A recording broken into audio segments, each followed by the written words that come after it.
Blog Talk Radio. Greetings, Gus T Renegade and Justice, in for another program to share constructive information on racism, what it is, and how it works. Thank you all for tuning in to the broadcast, getting cracking immediately today. Our guest for today's broadcast, I believe we just had some folks call in during a recent program, and they were talking about his new book. I think they had seen him on a recent interview on TV, and he was, discussing his writing, and they thought it would be interesting if he could stop through and share some of his views. Contacted him, and he was willing. He is credited with publishing the first report on the relationship between Reverend Jeremiah Wright and, at the time, Senator Barack Obama. His new book, Negrophilia, From Slave Block to Pedestal, America's Racial Obsession. Very interesting. Looking forward to him explaining the concept of negrophilia, what that means, and how this all relates to racism. Our guest for today's program, Mr. Erick Rush. Mr. Rush, are you with us? Yes, I am. Outstanding. Thank you so much for taking a bit of time out of your Thursday evening to speak with us. Real pleasure to chat. Could you tell our listeners a little bit about yourself, and then a little bit about the book Negrophilia? A little bit about myself. I was originally from New York. I was born in New York City. Grew up in New York. I was when I was very young, we lived in the same neighborhood as Betty C.O.W.S, Malcolm X's widow, and her children. Let's see. I've got a background in music and biomedical research, and was very conscious of my mom ran an African dance and drum troupe, so I was very conscious of cultural issues and the civil rights movement and so forth. And I've always been interested in politics and how they affected the racial dynamic in America, and I started writing on that quite a few years ago. In the book, you said that you had your parents were interracial. So do you have a white parent? Yeah, my dad was white. Oh. My mom was white. Okay. This program, and I guess this is central to one of the key themes in your book. So I guess in this response, you can tell us a little bit about negrophilia. I have unfortunately concluded that we are in a global system of racism, white supremacy, and the definition that I use for both terms, racism and white supremacy, is as follows. Yes. Wait a minute. Let me give you the definition really quick. The definition is a global system of people who classify themselves as white and are dedicated to abusing and or subjugating everyone in the known universe whom they classify as not white. Do you believe that such a system exists, and do you think that definition is accurate? I don't believe that such a system exists, and I don't believe that definition is accurate. I had done some reading up on that definition that you have, and using racism and white supremacy interchangeably. I figured that we'd have to agree to disagree on the definition of the terms. I guess you may be more curious about my definition than I am about yours. I certainly was interested in hearing it, although I don't really agree with it. I thought that was related to your book, because that's a key premise of negrophilia, is it not? This, I guess that some people have concluded, black people and white people, black people, non-white people, have concluded that there is such a thing as a system of white supremacy. I think you used the term institutional racism, and you don't agree. Is that accurate? Well, I don't believe that America is an institutionally racist nation as it was in 1965, for example.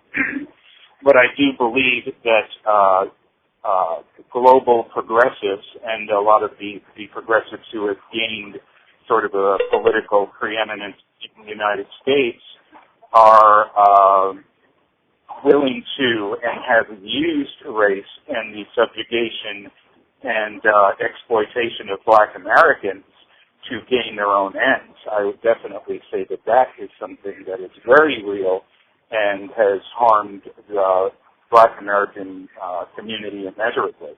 Okay. When you, in your book, you talk about that there is black racism. What do you mean by black racism? Basically, the same thing as, well, since our definitions of racism don't jive, my definition is more akin to, anyone who is going to make presuppositions or blanket judgments on someone based on race, where such discernments ought to be made on an individual basis. That sort of thing, to me, is racism. So black people are every bit as capable of making those presuppositions, having those judgments upon whites or any other ethnic groups, as any other ethnic group is capable of doing that apropos blacks. Do you think white people are capable of mistreating large groups of black people? And I mean like tens of thousands. Do you think white people have the ability to do that right now? Theoretically, of course. In the case of the what I typically call the white progressive overseers in this country, I see them doing that on an ongoing basis. Okay. Do you think black people have the ability to mistreat large groups of white people? And I mean like tens of thousands of white people. The innate ability or the practical ability? The ability as in a group of black people, or if you think an individual black person can go out right now and mistreat large numbers of white, like tens of thousands of white people right now. In the United States or anywhere on the globe? Both. In the United States, generally speaking, no. Okay. In somewhere like Zimbabwe, perhaps a bit more. So I think that's a lot more likely a scenario in somewhere like Zimbabwe than it is in the United States. Okay. I guess I would point out that's huge.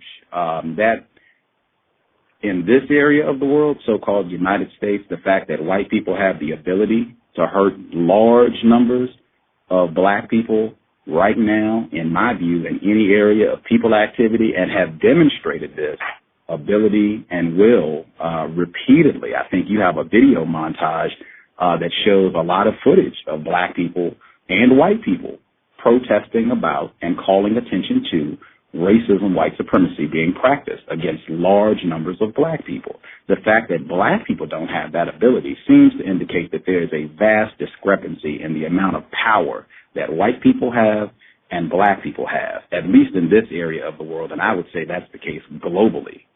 Do you think that's accurate? Globally, I would not say that it is accurate. I would also point out that the footage that you spoke to from my video trailer was from 40 years ago, and that the fact that white Americans remain a majority in numbers in the United States is somewhat incidental. if I'm mistaken, and please correct me if I'm wrong, that your definition or part of your definition of racism hinges on the practical ability of an ethnic group to actualize their any racist policies that they might be able to put forth. If they don't have that practical ability vis-a-vis, say, having superior numbers, then they're incapable of being racist. No, that's not my definition at all. I'll say it again if you need to. What I said, racism, white supremacy, a global system of people who classify themselves as white and are dedicated to abusing and or subjugating everyone in the known universe whom they classify as not white. That is irrespective of numbers, because white people are a tiny percentage of the global population, and they still have pulled this off, in my view. Even the example you cited about the area of the world known as Zimbabwe, that specific so-called country and that entire continent were just under what they call colonialism, a.k.a. white supremacy, and a lot of people would argue that it's just a more refined version of that today. So I don't agree there, and I don't believe that evidence would support that that area of the world is not under white supremacy and has been for a long time. But I did want to go back to highlight from my original question about the difference in power. You don't believe that's the case globally. You didn't answer about locally, because that's where your book focuses on, this area of the world. You said white people have more power than black people in this area of the world. Did you Right. not? Okay. So that should be acknowledged. I think that's very key, and I think maybe that's why, because you talk about in your book that you drew the comparison with what Reverend Wright said, and you said that if a white person said this, people would be up in arms. You know, if a white person were to come out and say, you know, damn, well, he didn't say damn white. Even that's interesting, because Reverend Wright didn't say damn white people. He said damn America. But at any rate, so if a white person came out and made some sort of speech that seemed to suggest he had a problem with black people, it wouldn't be tolerated. I think the reason there's a difference is because Jeremiah Wright, 100 black people, 1,000 black people could go out and make speeches every day against white people. As you stated, as you acknowledged, black people do not have the ability to do anything to white people in this area, not large numbers of white people.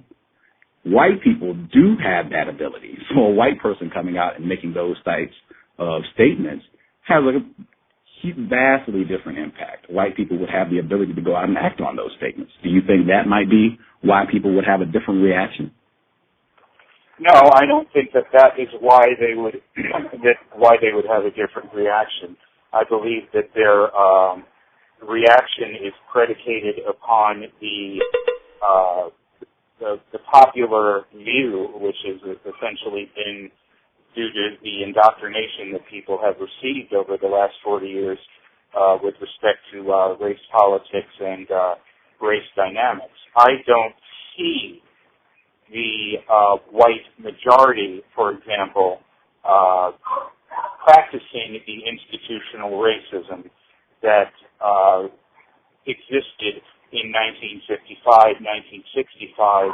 The racism that I see being practiced by whites and is being complicit by on the part of some blacks is that's being practiced by progressive whites, and those being on the hard left. The time of, or the form of racism that I recognize, that where we had segregation in Jim Crow, and it was institutional racism where blacks had absolutely no redress. I do not see that type of racism being practiced in the United States any longer. So you see a different form of racism being practiced, correct? By white people. That's what you said. Well, yeah, I think more that the fact that white is somewhat incidental, but Yeah, wait a minute, that can't be incidental if white people have more power than black people. Like, that is huge. That has to remain central to everything we talk about with regards to this area of the world, and I would argue regards to the entire planet, with regards to the known universe. If white people have more power, which we have agreement on, at least in this area, we can't really sweep that under the rug. In the United States, yes. Okay. Wait a minute.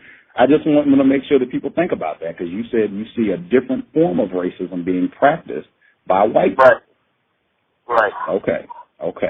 Could you explain, because this is key to your book? You can give it to them yourself. Can you give them the definition of negrophilia? That's the title of the book. Could you give them your definition of that term, please?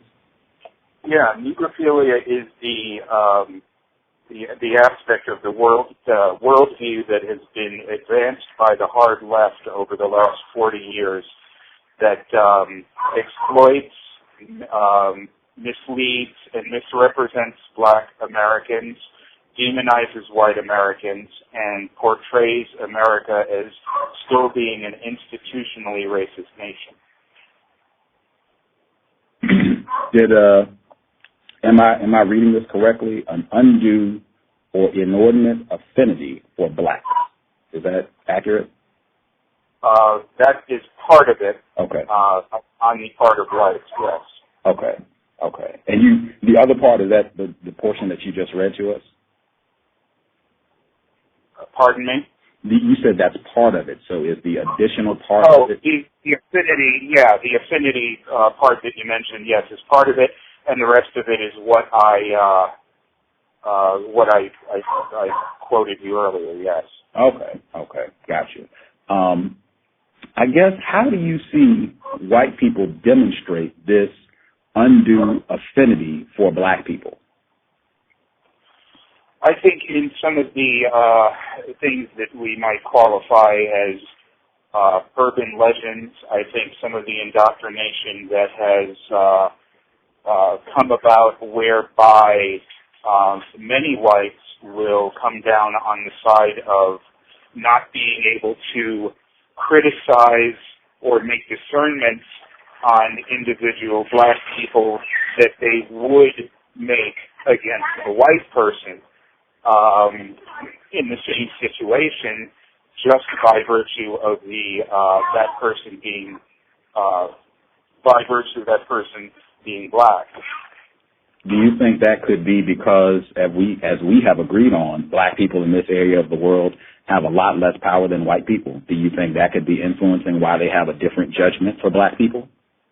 No, I don't believe it is. I believe that the reason for it is the indoctrination of Americans in general in different ways over the last 40 years. Would it have to be, it seems to me logically, if white people have more power than black people, white people are responsible for this indoctrination that you're talking about. Is that accurate? Whites of a particular worldview. There are millions of whites who do not buy into that worldview. Okay. It would seem to me, just logically speaking, if white people have more power and a certain portion of white people are responsible for this so-called indoctrination, I would think white people, if I know white people have more power, I know white people have to know that they have more power. I would just think logically that might influence their judgments against a black person as opposed to a white person. If they're looking at a black person, regardless of what that person is doing, white people know, I have a lot more power than that black person, and we have a lot more power than black people. So I'm pretty certain that probably influences how they think about black people. I could be incorrect. And that's the key question that I wanted to ask you. Do you think it's possible that you could be inaccurate in reading what's happening with regards to racism or the lack thereof racism? No, I don't think so, because it's been something that I've been observing for the last 40 years. It's something that I've done a lot of introspection on with regard to questioning my own views. I think that the statements that you were just making, first of all, paint whites with a pretty broad brush, and secondly, work off of the premise that it's somehow acceptable for whites to make that sort of discernment that I pointed out by virtue of the fact that they have more power. I mean, if two different people do something that is of questionable scruples, ethics, or morality, the fact that one of them's white and one of them's black should not preclude someone from making the same discernment about that behavior. That could be. I will double check with my co-host. I actually want to make sure I point that out. We've done, I think, approximately 210 programs. I don't think I've ever had anyone come on this program and say that they don't think it's possible that they could be incorrect in their judgments about racism. I think that is a first. Should be bold, print, highlighted, a first. You do not think it's possible that you could be incorrect in your analysis of racism. Justice, did you have any questions you wanted to ask Mr. Rush?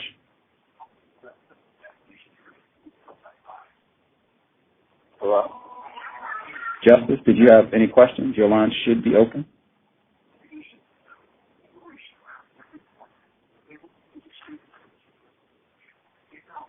I'll check again. Justice, if you're there, your line should be open. Did you have any questions? No questions. Okay. Okay. She doesn't have any questions. I'll double check since some other folks did call. 3413. Did you have any questions for Mr. Rush? Go backwards. No, it's not you. It's the machine. 3413. Did you have? No, I'm sorry, I don't. Thank you. Thank you. 0775. Did you have any questions for Mr. Rush? Questions, please. That's my phone. Oh, hi. Yes, I do. It's Philadelphia calling today. Hello. How are you doing? I just want to know from a media perspective, since it's generally a few media titans that control the media globally, therefore they control the mindsets of masses, and a lot of things are seen through the lens of those filters. And I guess my question is this. If there is a place on earth where a group of black people can, control and exert the same amount of power that's done to people who are classified as color in America, I just was wondering, in your 40 years, have you been able to identify such a place?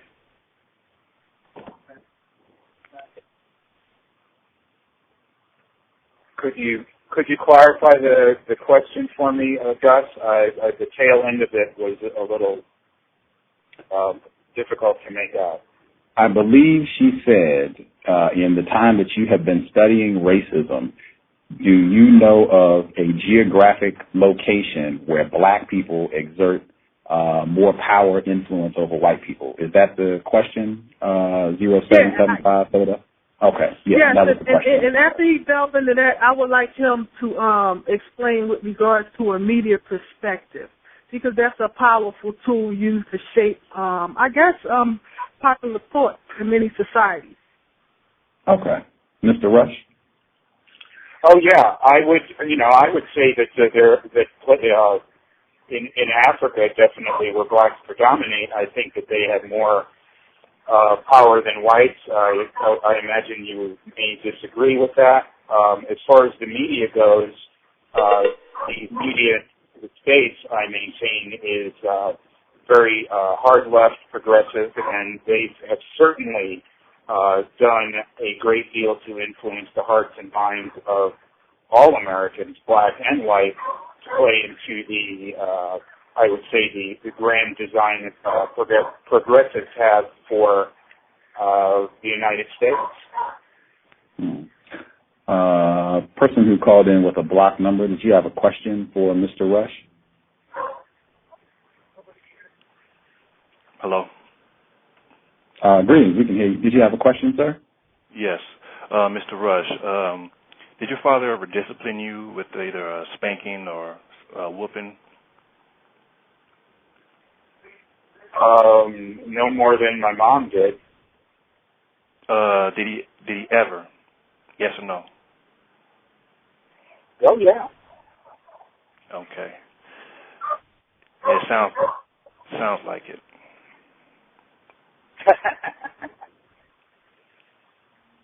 Let's see. Mr. Nero, did you have a question, Mr. Nero? Yes. Greetings. Can I be heard? Yes, sir. Okay, great. Mr. Rush, thank you for coming on the show, sir.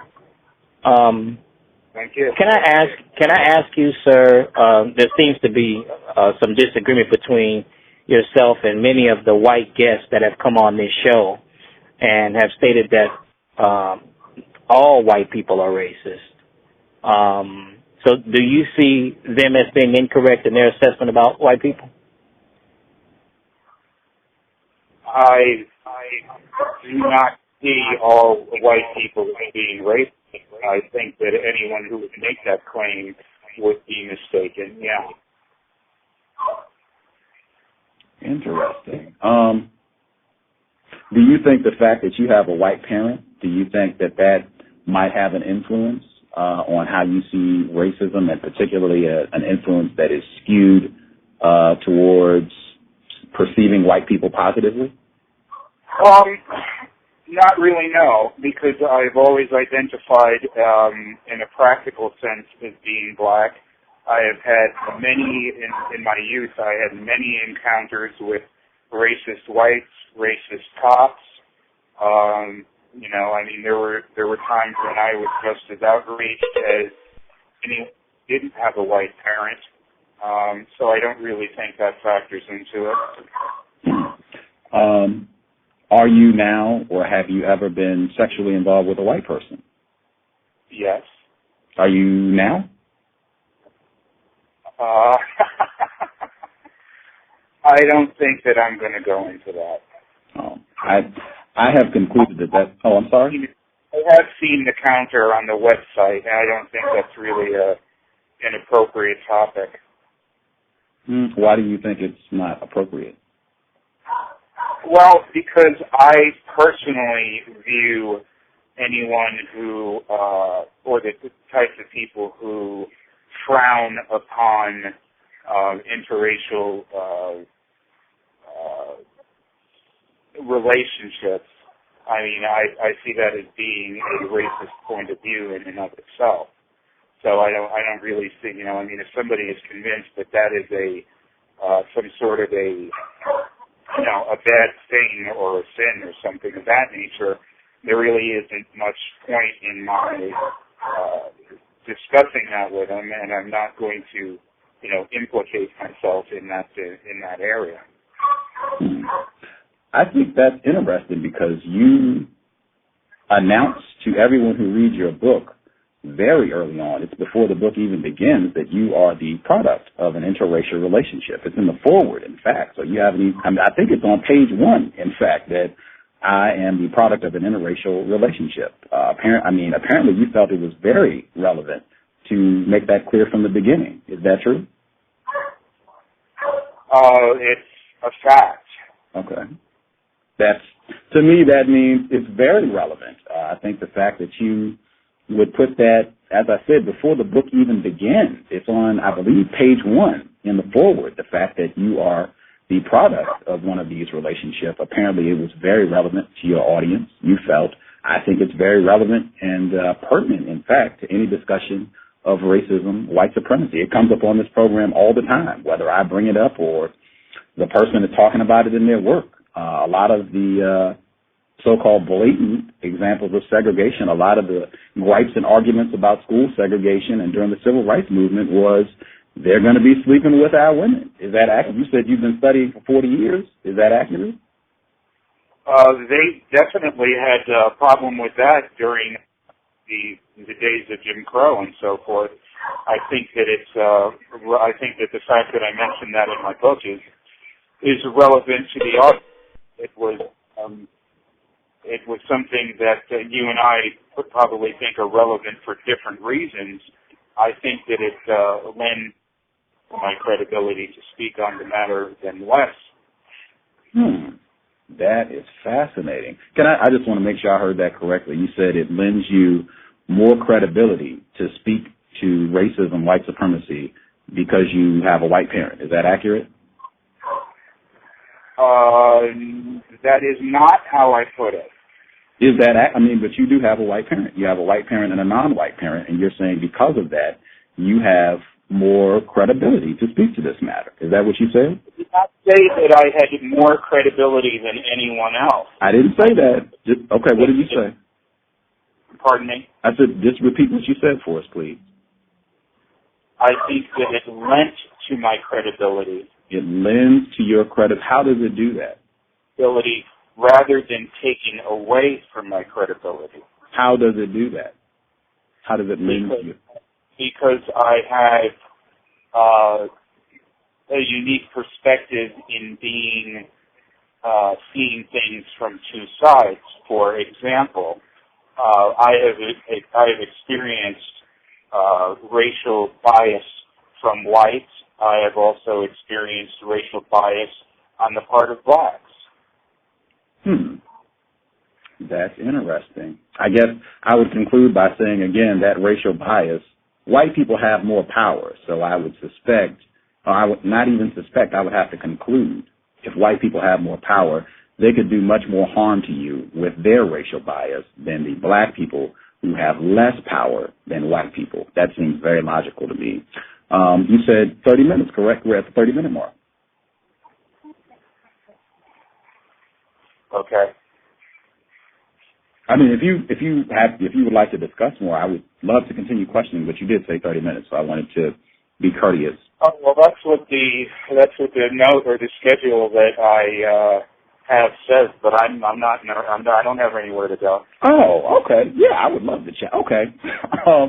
I wanted to, in the beginning part of the book, I'm just looking at some of the language that you use, some of the terms that you use. I don't want to read the whole thing since you're here. I hope I can just kind of read a sentence or two, and you know what you wrote, so you can respond to it. It's from the introduction, and you are explaining, I guess, some of the negative responses that black people have had about your work, and I guess your views on racism in general. And you were saying that a lot of these responses are emotional, they're not rational, they are immature. This is ringing a bell, correct? Yeah, that's what I said. Okay. Just reading that, and you said that a significant portion of black people, and I guess white people, have been misled to believe this, you used the term mythology of black America and their mistreatment and the hopelessness and despair. That language, and you said the people that have called you these names, and I don't want to say them, but have called you names and ridiculed you about your views, that it's kind of immature. All the while, in the same paragraph, on the same page, you were saying that the blatant racist white people, segregationist white people, you don't really have as much of that anymore. As I read that, it sounded like one could easily read this and conclude white people aren't really racist anymore. You just have a lot of black people who believe in this mythology, this fabricated history that white people have done them wrong and won't allow them to come up. And if they could just grow up and mature, things would be a lot better. And you even said, I wish some people were disenfranchised. It really sounds like you are being really hard on black people. Have you heard that before? Do you have a response? I haven't heard it put into that context before. When I use the term mythology, I am not referring to the past iniquities or denying them. They most certainly did occur, and the United States was definitely at the point at which the inception of the Civil Rights Movement, for example, was definitely an institutionally racist nation. What I said was that blacks and whites have been indoctrinated into viewing the subject matter emotionally rather than rationally. Black Americans have been encouraged to remain angry, to not see the changes the improvements that have occurred, and I never deny the fact that whites are capable of racism on an individual basis. I just challenge the assertion that the United States is still an institutionally racist nation. I believe that if it were, you would not have had the civil rights movement. You would have had something more akin to what occurred in South Africa, for example, where you had, a white minority that was outnumbered by blacks by 10 times and were able to hold them in apartheid because that's where they wanted them. You don't think the so-called civil rights movement was a response to what you call institutional racism, what I say is the system of white supremacy?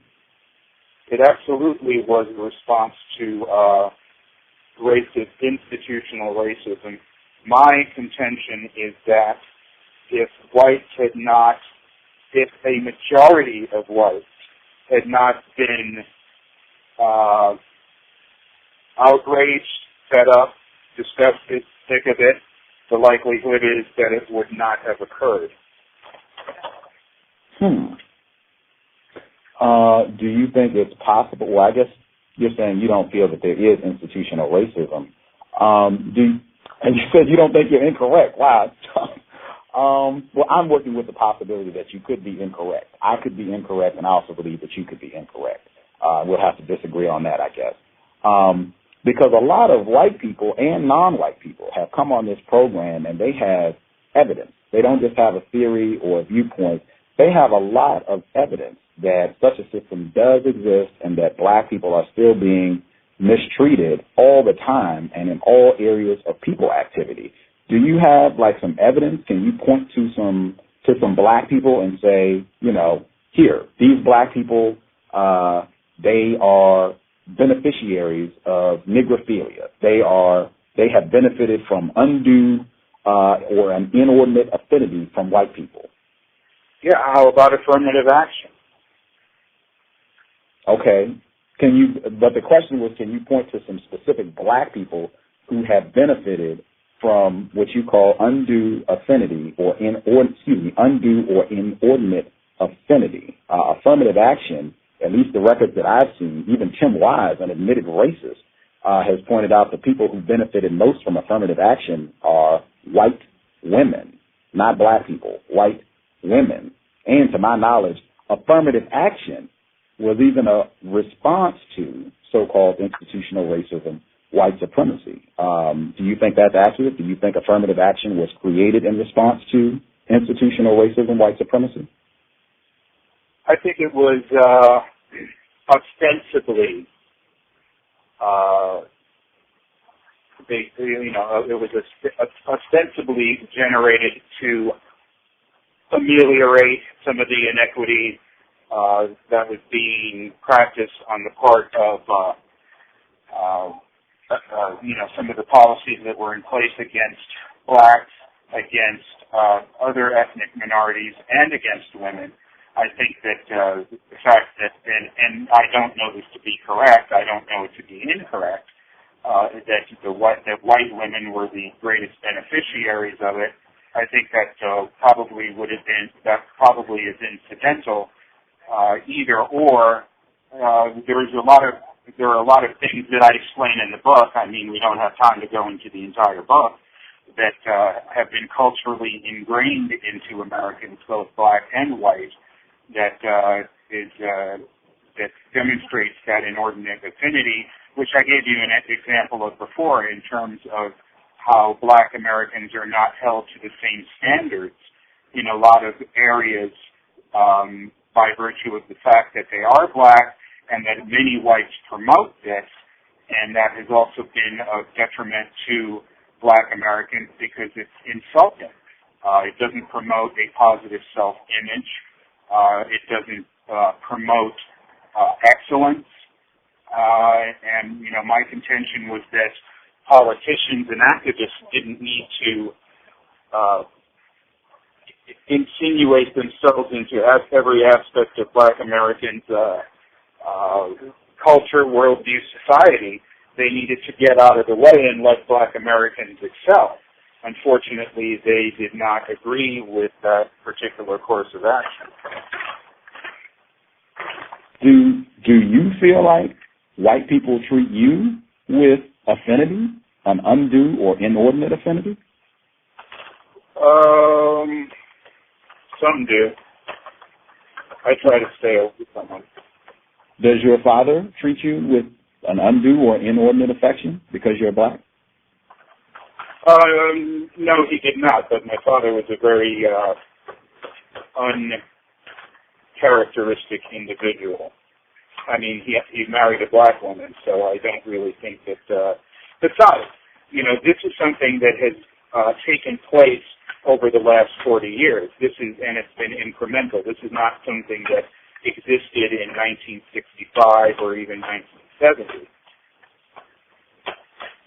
This is something generally took place over time, beginning toward the end of the Civil Rights Movement.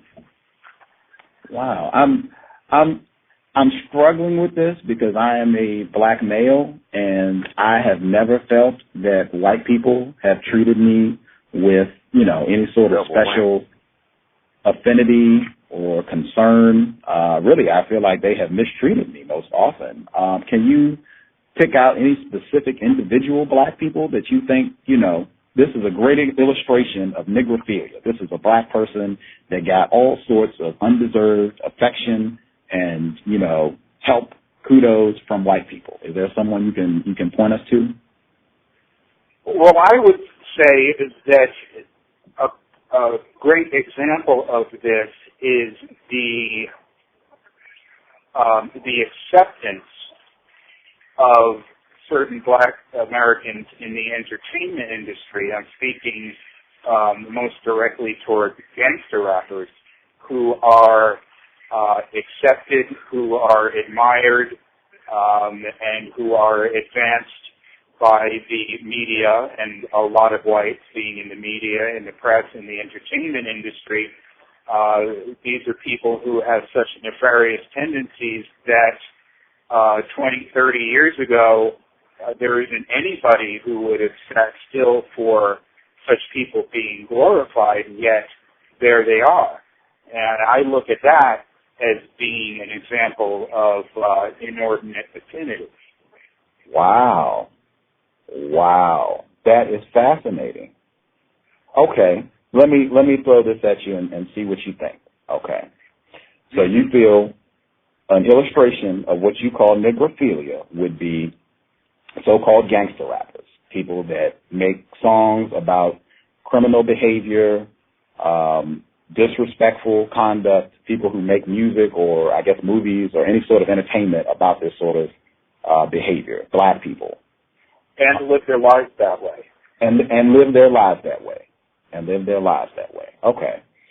What would you say if white people who have more power, who control the entertainment industry, if they were consciously not promoting, advertising, recruiting, cultivating Black entertainers who wanted to make positive music or films or show examples of Black people living in a positive, constructive, healthy manner? If there were white people in entertainment who were consciously saying we do not want that, we consciously want to promote so-called gangster rap, unlawful criminal behavior, what would you say if that were occurring? If they were promoting positive things? If they were consciously not. That would be a completely different thing. I mean, that would be something to be applauded. Oh, no. Wait, I don't think you heard me correctly. I said the white people who are in charge of entertainment, if they were consciously not promoting positive entertainment, but consciously promoting this gangster rap, what would your response to that be? My response to your question is this. You have broken off into talking about two different things.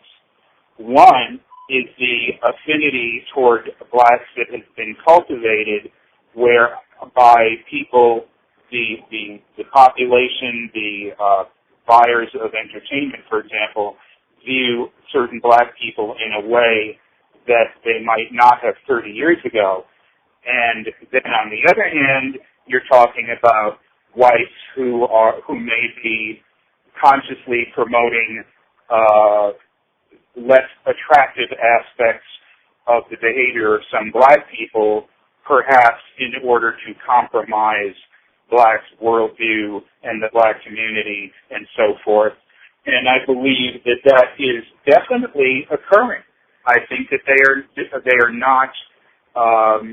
I think that they are not promoting blacks in a positive way or those who are living in a positive lifestyle. But I believe that it is whites of a certain worldview that are doing this, rather than whites at large. Okay, so at least it seems like we have agreement that there are certain white people who are doing this, who are making an effort to show black people doing criminal behavior, non-constructive behavior, and doing this so that it will have a corrosive impact on the way that black people think about themselves. If that's true, why wouldn't gangster rap, why wouldn't that be an example of racism as opposed to what you call negrophilia?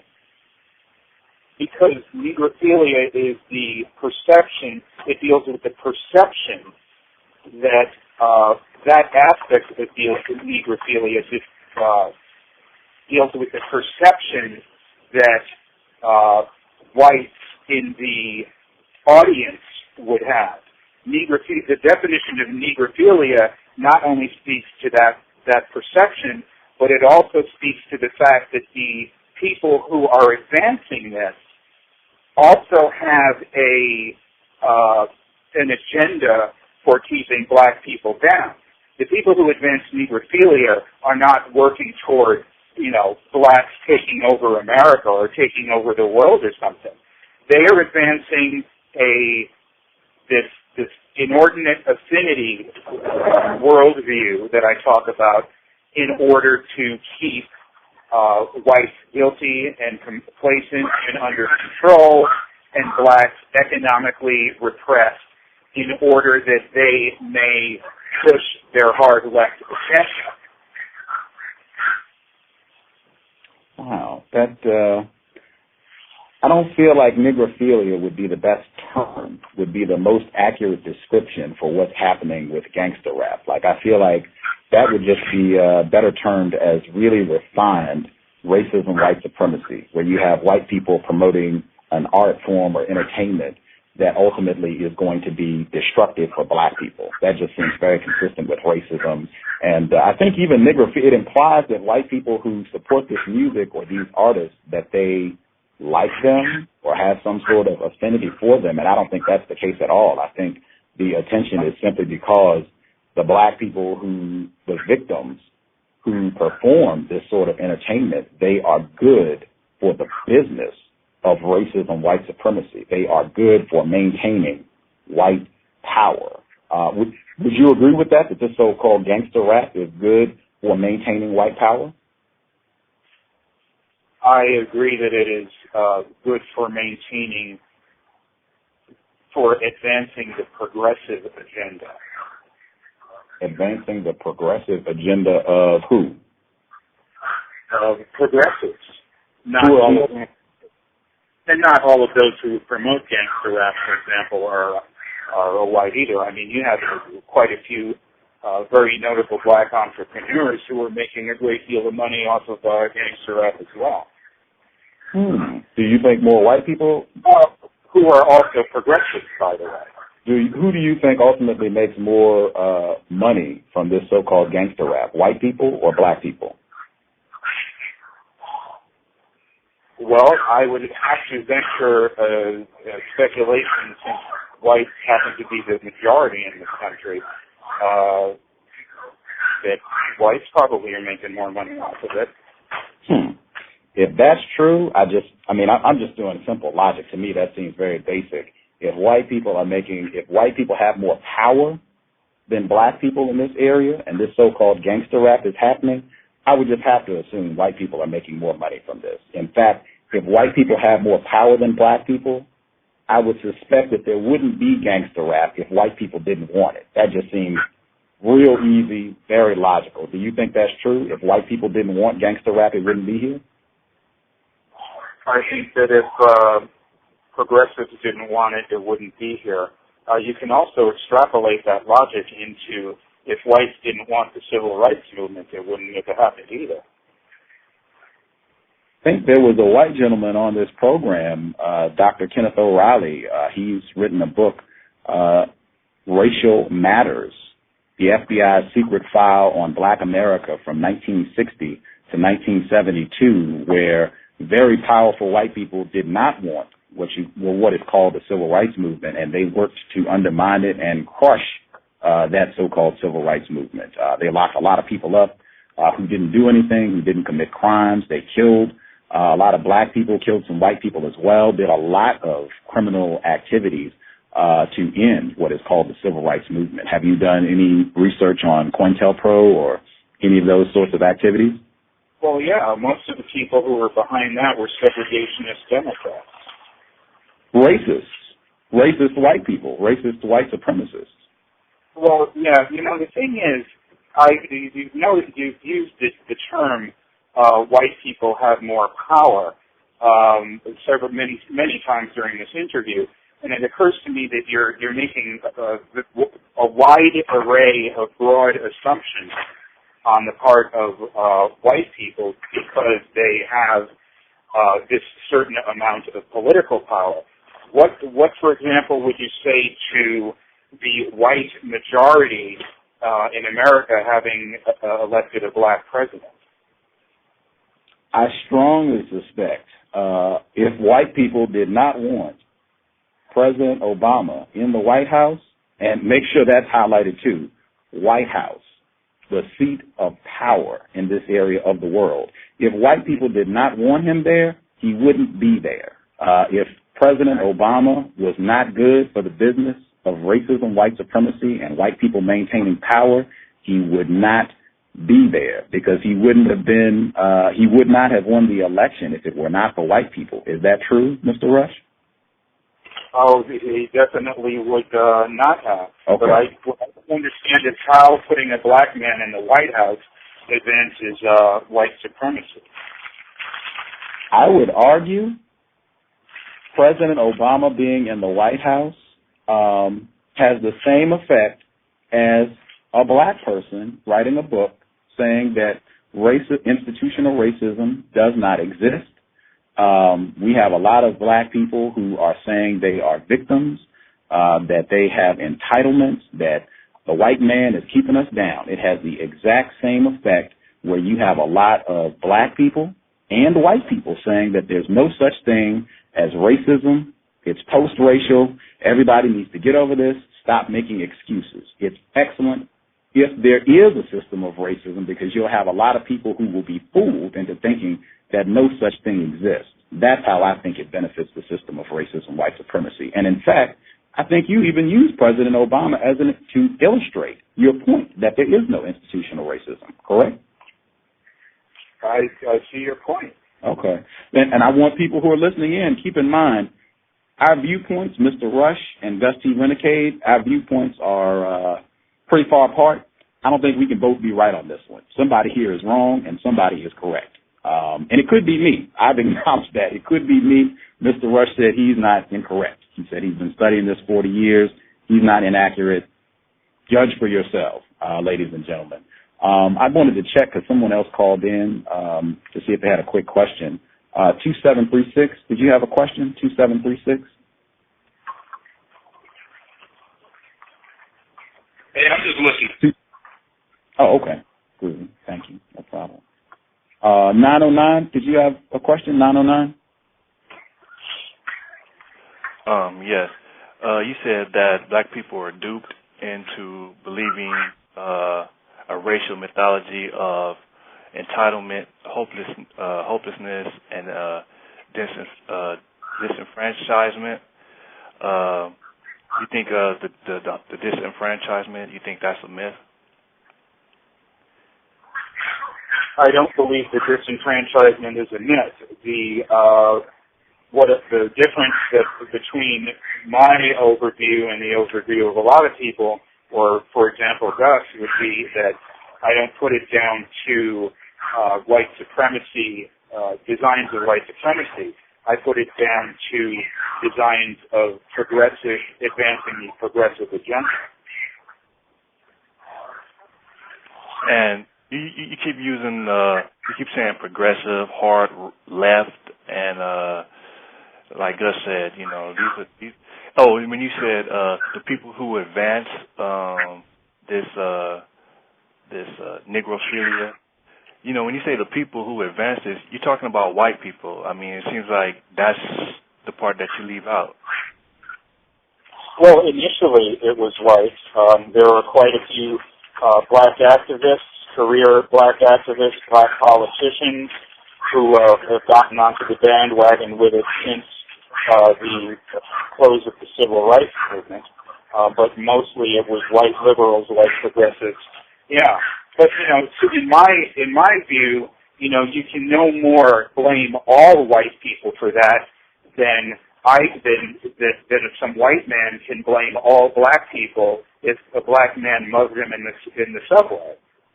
Yeah, we're not saying all white people. We're saying the people that advance this concept that you came up with, this Negrophilia. I mean, they're white people. We're not saying all white people, but the people in power that have the power to advance anything at this point. Yeah, whatever. I mean, that's what I'm saying. This progressive title and this hard right and all that, it doesn't mean anything. You're just talking about the people that are in power, that have the most power.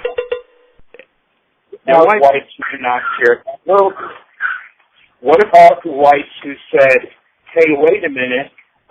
You know, the people didn't fight in the civil rights movement and die and march and do all of this stuff so that progressives could keep Black Americans in a state of thraldom. They were supposed to progress economically and socially, and then the progressives turned to them and said, 'Shut up, you're racist. You're just trying to keep black folks down.'"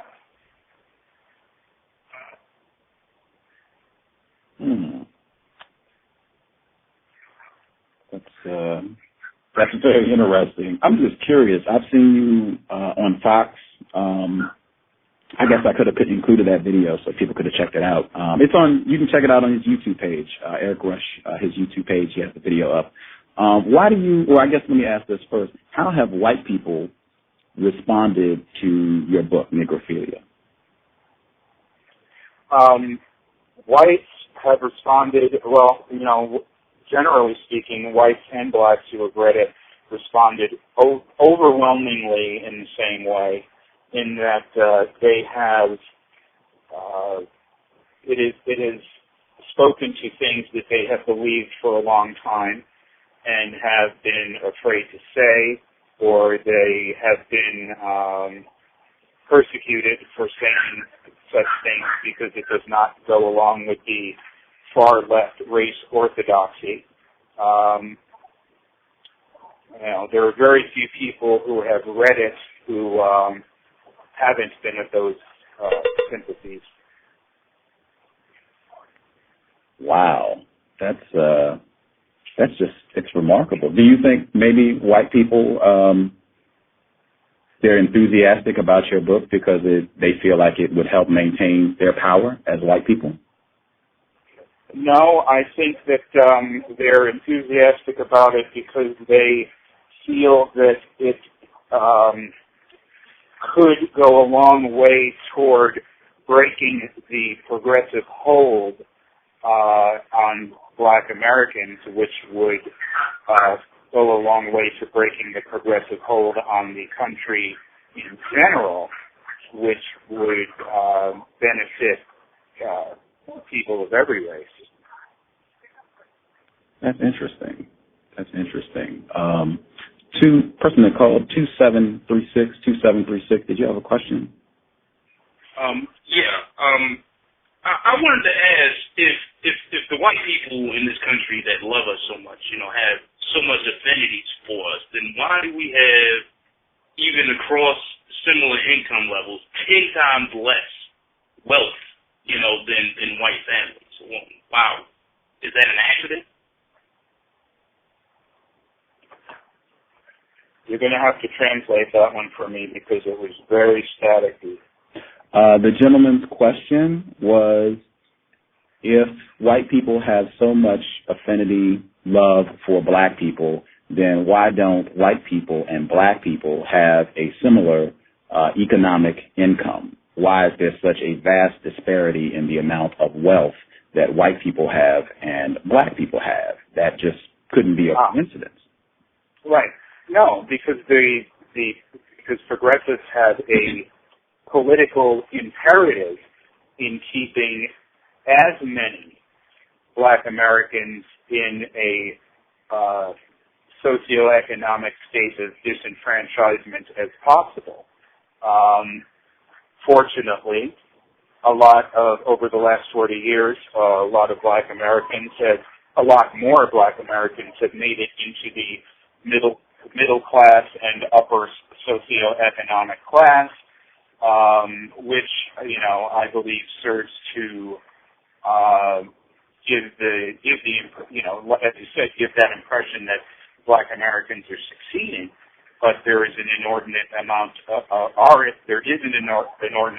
black Americans that are still in socioeconomic squalor, because keeping them in that state is a political imperative for progressives.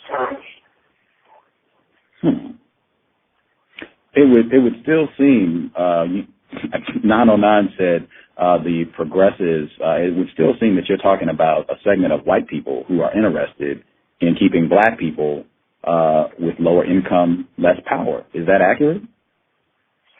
The progressives are the hard-left progressives that I'm talking about are a minority, but they are a very politically active and a very politically powerful minority. Once again, I hear you leaning toward painting all whites with that broad brush. Oh, wait, no, sir. That time I was specific. I said, to be white, it's incidental. Whites are a majority in the United States. Well, it is not incidental I'm saying it's not incidental because white people are not the majority worldwide. They are a minority. And even the fact that they are a so-called majority in terms of they having greater population numbers is a result of racism, white supremacy. This area of the world formerly had no white people. That in and of itself is racism, white supremacy. But be that as it may, still, white people have more power than non-white people. So the fact that there are people who have an interest in black people being powerless and poor, that is important. That needs to be pointed out. I think that's far and away vastly more important than anything Jeremiah Wright had to say. I wouldn't care if 1,000 black people came out and did radio shows every day talking about, death to every white person right now. God kill them all. And Jeremiah Wright didn't say that. He said, damn America. He didn't say white people. Even if they were saying that, who cares? Black people don't have the ability to harm large numbers of white people. We know this. White people do have that ability. So if there's a group of white people that are saying, for whatever reason, we want to see black people broke, penniless, and powerless, that should be pointed out by all, including the white people who say, oh, no, that's incorrect. Those white people should be leading the charge because they have more power than black people. Is anything incorrect about what I've said? Yes. What is incorrect? Let's hear it. Okay. The majority segment of white Americans don't want black Americans to be in squalor. Okay. The minority progressive segment does. However, the minority segment of progressives have used such things as Negrophilia and other propaganda to keep that white majority segment in capitulation, compliant, and pliant, using such things as when they do try to lead the charge or speak out politically, they are hit with invectives and accused of being racist, and it's been going on for so long that none of them want to talk anymore. No, are you saying no white people want to speak out against racism and against the white people who want to see black people powerless because they will be labeled as racist? Is that what you said? Quite a few of them, yes. There are some who are speaking out and who are routinely labeled as racist. But who are these people? Can you name some? Well, I could name a lot of prominent conservatives that you would say, well, they're the worst racists of all. I don't. Could you name some? Let's see. Give me a chance. Let's hear some names. Sean Hannity. Sean Hannity. Okay. What has Sean Hannity done to speak? He interviewed you. I just saw him today. What has Sean Hannity said to speak out about racism? He speaks out all the time, and incidentally, in having me on his show, speaking out all the time toward the political power that progressives have used to keep black people in a state of socioeconomic squalor. He talks about that all the time. Limbaugh talks about that all the time. O'Reilly talks about that all the time. Bill O'Reilly. I'm writing. Do you have any more names? Sure. Glenn Beck. He just referenced Barack Obama and his family as apes. Wait a minute. Did you see that? He just said it was like Planet of the Apes. Like that's it's tough for me to write that one. Did you see that? I'm not making this up. He just referenced them as gorillas. When was this? This was just a couple weeks ago. I'll get it right now. I mean, you seriously don't remember him saying this? No worries. I'll get it right now. Do you have any other names? I'll get the article immediately. What's the difference? So if a white person referenced you or your mother as monkeys, how would you feel about that? Offended. Would you think that white person could be a racist? I certainly would. Okay. So I'm saying Glenn Beck referenced President Obama and his family as monkeys. I don't know that to be true. I'm going to read the article. I'm going to find it. Planet of the Apes.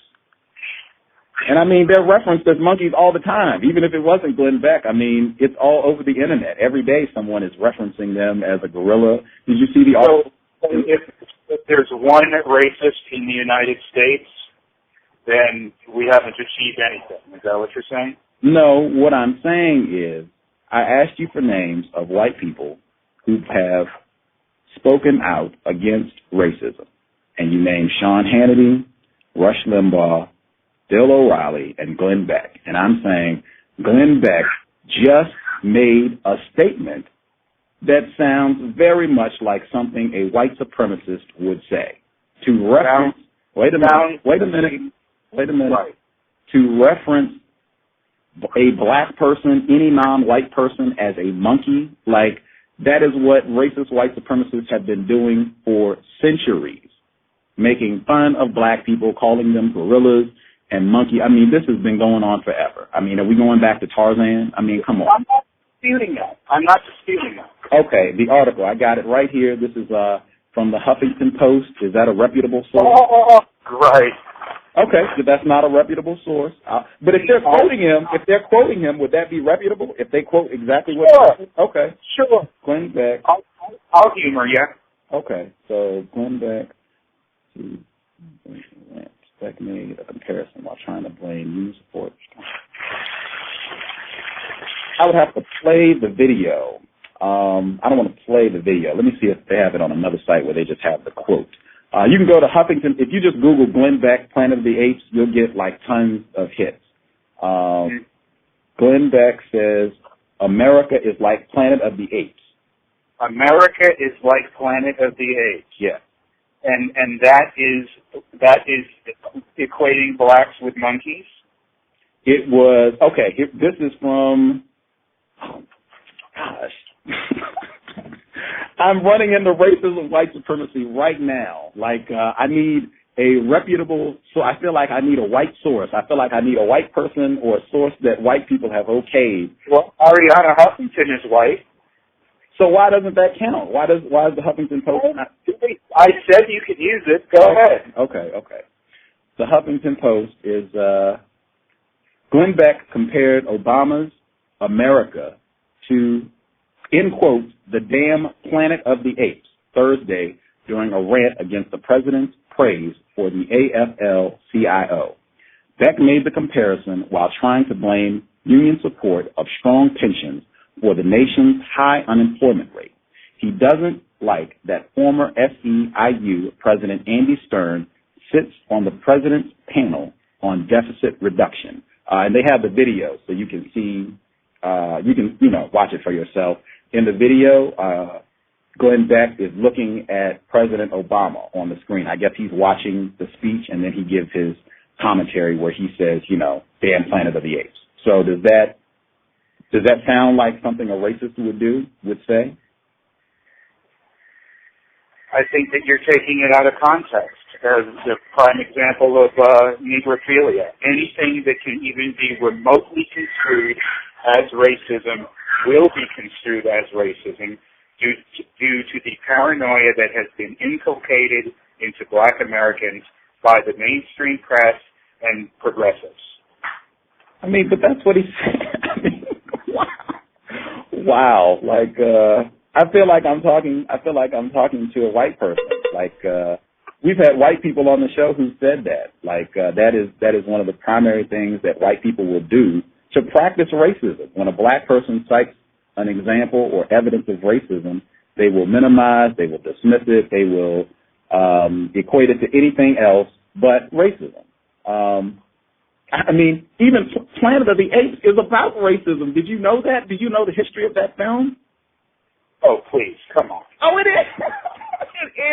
It is. I mean, I'm a little insulted. Like, your credibility is taking a major hit. If you don't know the hit, I remember when the original movie came out. Okay. Do you know what year the original movie came out? What was it? 1968. What significant was happening in this area of the world in 1968? The Civil Rights Movement. Wow. You don't think that's a coincidence? How is it that you extrapolate racism into comparing Obama's America to Planet of the Apes?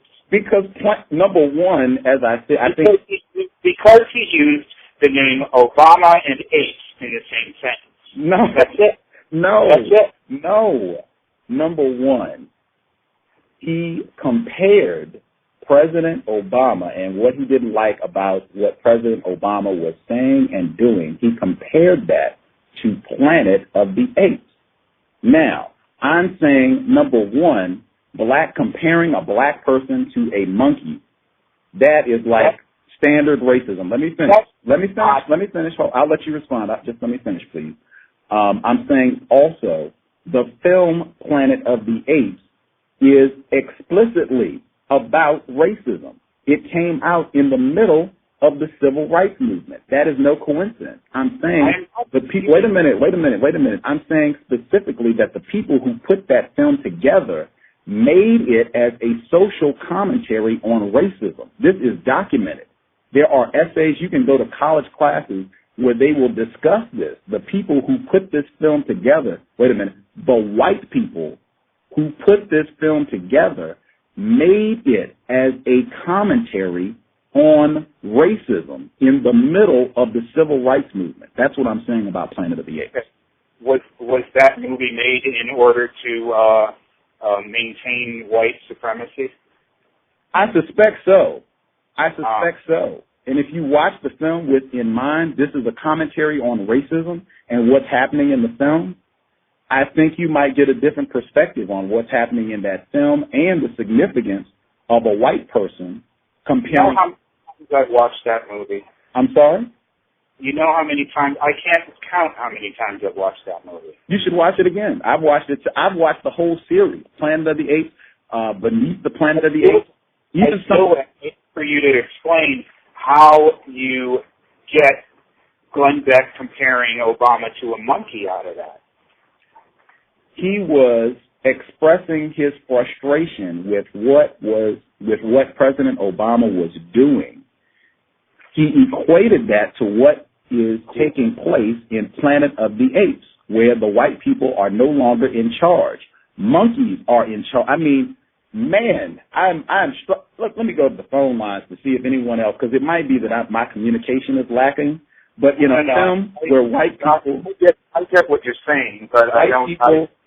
Wait a minute. Just in a film where the drama is white people are no longer in charge, monkeys are in charge, and that is the metaphor that Glenn Beck chooses to illustrate his frustration with a black person in the White House. I mean, that is incredible to me. You're just using the metaphor, of course, because you're paranoid.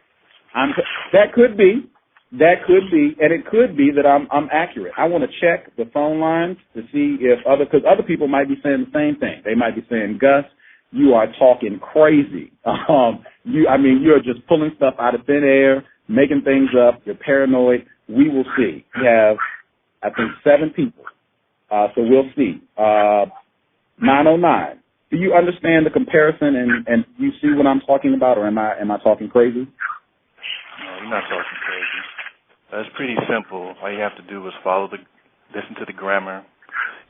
You hear the rhetoric, and the only logical conclusion is, it's pretty simple. Grammar, logic, the rhetoric, it's all there. Okay. That's one. This is Non-Mighty Wick. Non-Mighty Wick, do you understand what I'm saying? Am I talking crazy?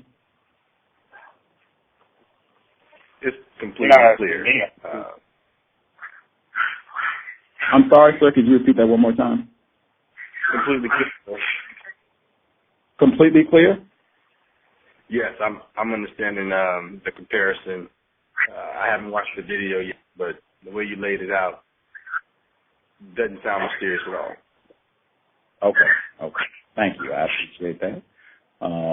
That's true. Mr. Nero, are you understanding the comparison, or is this crazy? Yes, sir. I'm understanding the comparison, and I'm surprised that he could make that statement about the movies, Planet of the Apes, especially Conquest of the Apes, which is, they make it very clear that movie is about racism. So I do not feel you're talking crazy, sir. Groovy. Thank you, Mr. Nero. See. 8953, am I talking crazy, or is this making sense? Oh, it's making perfect sense. It's making absolutely perfect sense. It's been said in the media by both conservative and liberal, so-called progressive people, that it was a racist statement. In fact, even on Fox News' website, for transcripts of that episode, it was edited. That whole line was edited to a movie with such and such an actor on it, referencing the Planet of the Apes. It's still racist, but they couldn't even say Planet of the Apes because he was calling Obama an ape. And if you've seen the New York Post, which is also owned by News Corp, it had Obama depicted as an ape being shot on the ground by cops. You're not crazy, and somebody's delusional. Thank you. Thank you. I might be wrong. I'm still willing to concede, because these folks, they could all be crazy too. The people that call into a show like this. Crazy people tend to attract other crazy people. So all these folks could be crazy. I'm gonna check with the other folks on the line as well to see, if they what their perspective is as well. Let's see. We have 2736. Am I talking crazy, or do you understand? Let's see, the noble white man being ran by, a monkey, it seems to be an interesting parallel to Planet of the Apes to me. I think you're making perfect sense. Okay. Thank you for calling in, sir. I appreciate it. I gotta point this out. I'm getting old and my memory is bad. The actors in Planet of the Apes are very important. One of the lead actors in Planet of the Apes, former president of the NRA. He was in Bowling for Columbine. Mr. Rush, do you know what I'm talking about? as far as what goes. Charlton Heston, thank you. Charlton Heston is the lead actor in Planet of the Apes. I also think that's very relevant for that film. I guess it depends on, what you think about Charlton Heston, but he's the lead white male actor in Planet of the Apes. 0775, am I talking crazy or do you understand what's being said? Hello? Yes, ma'am. Oh, yes. No, you're not crazy. To compare someone to a monkey, which is not an honorable type of comparison, is very degrading. And also, the gentleman mentioned that if someone was to call him or his mother a monkey, he would be insulted. And I would want to know why that is, if that's an honorable term to use and is relevant. And this is a little bit off the beaten path, but I just wanted to know what he classified, what social construct he used to classify himself. Does he consider himself a multiculturalist, African American, or black? I mean, because you mentioned something very relevant. It's easy to negate and kind of ridicule somebody when they see in a direct parallel to something that's going on. But I don't remember anyone calling President Bush or President Clinton or anybody a monkey or ape.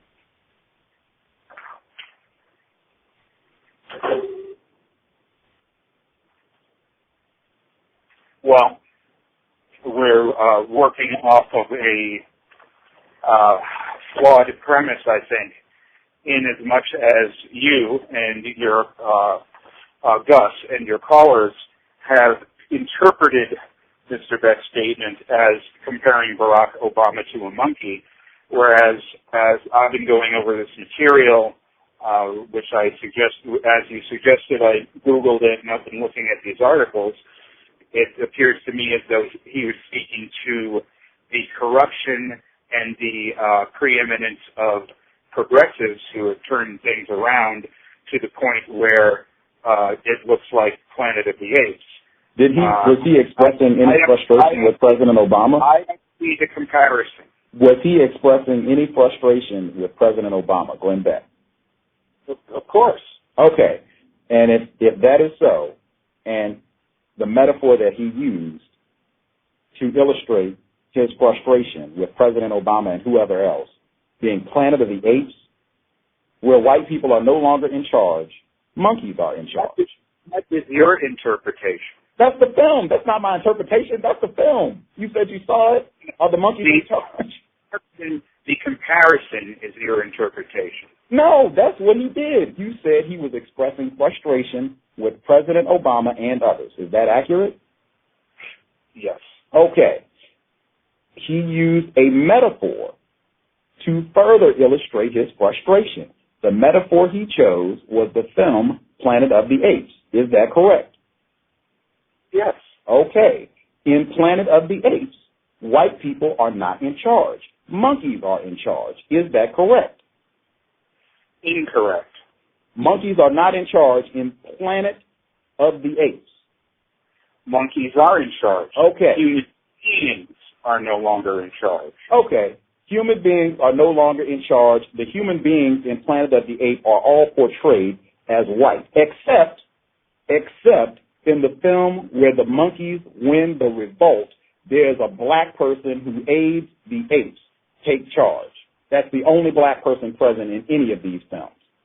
They made 4 of them during the Civil Rights Movement, and they remade it again with Marky Mark and Michael Duncan Clark. They had a lot of stars in it. It just came out not that long ago. At any rate, Shadow, am I talking crazy? Does this make sense, Shadow? Absolutely not, Gus. Can you hear me? Oh, yes, we can hear you. I'm a fan of Planet of the Apes, and I've actually watched the directors talk about this. And they said that it was a movie. They said that one of the benefits about science fiction was that you could bring up controversial subjects without being attacked, or that you could backtrack in case you were attacked. They say this. This is on the videotape. So no, the movie is definitely a racial allegory, and Glenn Beck using it to describe Obama's America, I just don't see how that could not be seen as a racist statement. Wow. That's 1, 2, 3, 4, 5, 6, 7. So 7 people all said they got it. And you said you are not incorrect. You understand this racism thing. You got it. So 7 people, including myself, so 8 people. 8 people are saying, no, we think you're incorrect. Does that mean anything to you? Sure it does. Okay. Do you think you maybe could have looked at this incorrectly? No. No. No. You're not willing to reconsider this? And you said you just heard of this. You didn't even know about this. Is that accurate? Well, once again, you're choosing to interpret, you're choosing to make this interpretation that I don't see the intellectual leap. That's fine. I'm just saying that it seemed this was new to you. You hadn't heard about this. This was a big uproar. It seemed that you didn't know about this, that he made these statements. Is that true? Oh, yeah, I hadn't heard about it. Okay. I think that's also interesting. That's something that you didn't know about previously. This is new information to you. I knew about this. I'd seen this. I thought about this. I'm presenting something that I've thought about for a minute. To you, this is new information. You were not informed about this. You have come to a conclusion. 8 people have said, I think your conclusion is incorrect. And you said, well, I don't care. I'm not going to think about that. You said it did mean something to you, but you are not going to reevaluate your stance. You didn't say you're not going to reevaluate your stance? I did not say that my conclusion that is not true. I don't care. I'm not going to think about it. What I said was that as your callers were talking about this erroneous interpretation of Glenn Beck's looking at the material that you suggested I look at, and I came to the conclusion that he was being taken out of context. The fact that 8 people think I'm wrong, I mean, come on, there are millions of people who think I'm wrong. What is that supposed to mean? Standing on your square. I like that. If I didn't, I wouldn't have any convictions. Come on. That's definitely true. Not a moral relativist. That's for the progressives. Do you have anything you'd like to close with? Because I'd like to go. Actually, I have. I guess. Man, oh man. Are you married? Yes, I'm married. Okay. I'll investigate. Is your wife a black female? No, she's an Eskimo midget. Oh, okay. That's interesting. I thank you for your time. Are you laughing at my Eskimo midget wife? I was laughing at your response. I don't know your wife. I was not laughing at her specifically. I was laughing at your response. At any rate,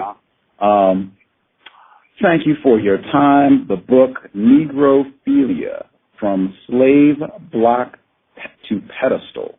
From Slave Block to Pedestal, America's Racial Obsession. Erick Rush. Thoroughly enjoyed the dialogue, sir.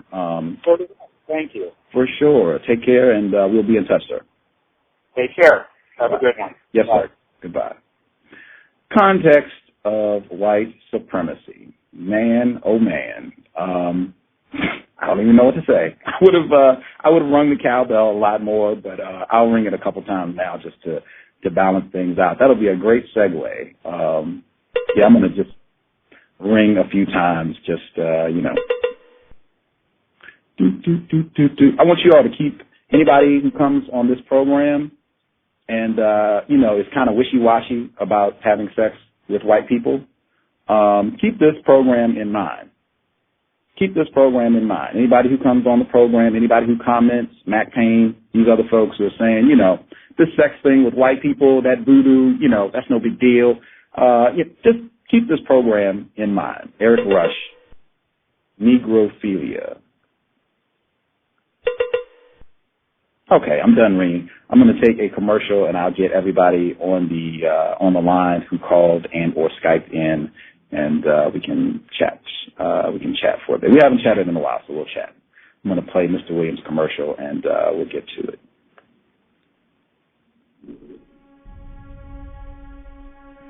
Is racism hurting you?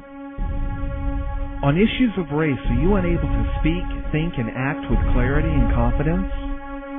Are you tired of laughing when nothing is funny, smiling when you are not happy, agreeing when you really disagree?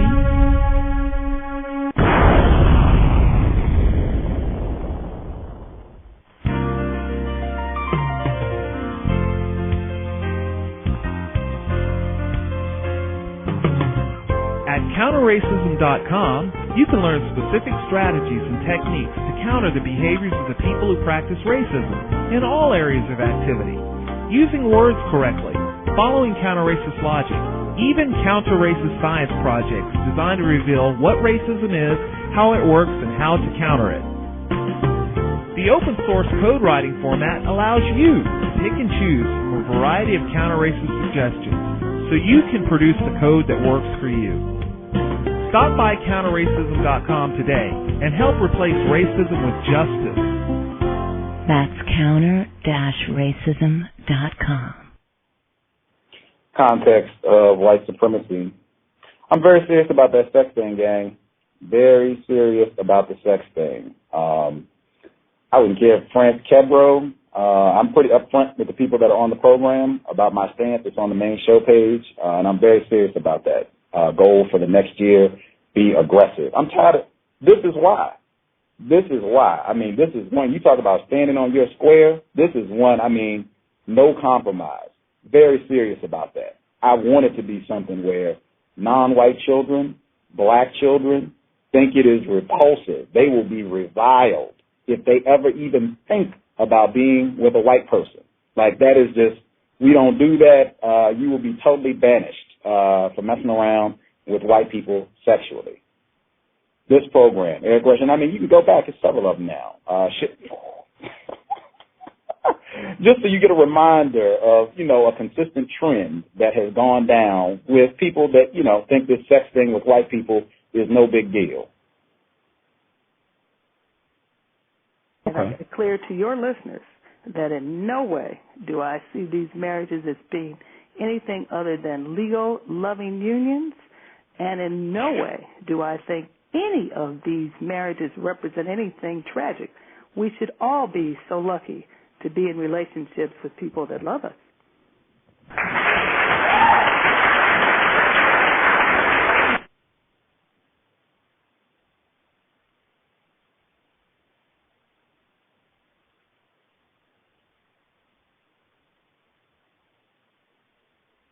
And it may be, and I'm not unwilling to critically look at this. It may be just a personal desire on my part to find a, you know, kind of soothing lotion so it doesn't feel so painful what it is that you're saying. So I'm not unwilling to look at that. No sex with white people for any reason. I wouldn't care if you are the only black male and it's 8,000 white women and, you know, you're going to be there for the next 20 years. Like, life is tough. System of white supremacy. And really more than anything, I've said white people are racist. All of them. These people should be viewed as predators. It would be the same thing as, you know, a deer trying to have sexual intercourse with a wolf. You would assume the deer has lost its mind. That's the way I want non-white people to think about this. This program, Erick Rush. There you go. I'm going to support Brothers Keeper, and then I'll put folks on the line. I'm going to support them because I think that would be correct. Before I play one of their songs, the cowbell, I was just thinking, the cowbell is an excellent example of codification. Like, non-white people who've listened to this program, who are familiar, they understand that aspect of the code. They know what that signifies. That's what codification is with regard to language. It just means being precise and consistent with the way you use sounds and meanings. Being precise and consistent with the way you use sounds and meanings. That's what codification is with communication. That's what codification is. And that's why I'm not explaining it. What I want to cultivate is non-white people who are very careful, attentive listeners. I know it can be difficult to listen to, people gab for, 30 minutes, much less 2 hours. But it's very important. This is something that's very important, and this is something that we should really make an effort to pay attention to. Even if it's not this show, just when people are talking about racism, when you talk about racism, it should be, hey, this is real serious. My ears are up. I got my thinking cap on, and I'm really paying attention to what's being said. That's the way we should think about this. I'm not saying I always demonstrate that on the program. I attempt to do my best. I'm not always successful, but I do make that effort, and I think we should all be making that effort to do our best and really listen carefully and be precise with the way we use our words to get the best result every time. Every time. In that spirit, I'm not explaining the cowbell anymore. I'm not doing it privately, publicly. Someone just faced with me. A listener, I think we just picked up, he wanted an explanation for the cowbell. I'm not explaining it because I think what I would much rather see is people listening attentively. When do you hear the cowbell? When the programs that you hear the cowbell a lot, what are the themes for some of the programs where you hear that bell a lot? What's being discussed when you tend to hear that cowbell? I would much rather have non-white people focused when they listen, really just cultivating people who become very focused when it's time to discuss racism. Very sharp focused. They're thinking. They're not letting words just come in and people just say anything around them. In that spirit, I'm looking forward to people listening. If they think the program is of value, listen to the cowbell, think for yourself. And you can ask. I was going to say that, no asking, but you can ask. If you need help, you can call in and just say, this is my email, or hit me on Facebook. I don't know what the cowbell means, and I'd like to get up to speed.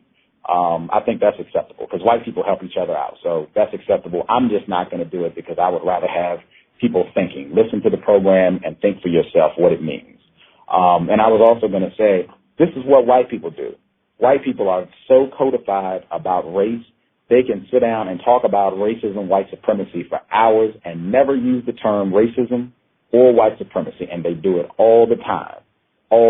And I think non-white people, we could benefit if we developed a similar strategy. So the cowbell is one illustration of that, live and in effect. And I hope we can continue. Maybe we can get some more working on ways of codifying racism, white supremacy. At that, I'm going to play Brother's Keeper, and then we'll be back. I'll get everyone on the line. Context of white supremacy.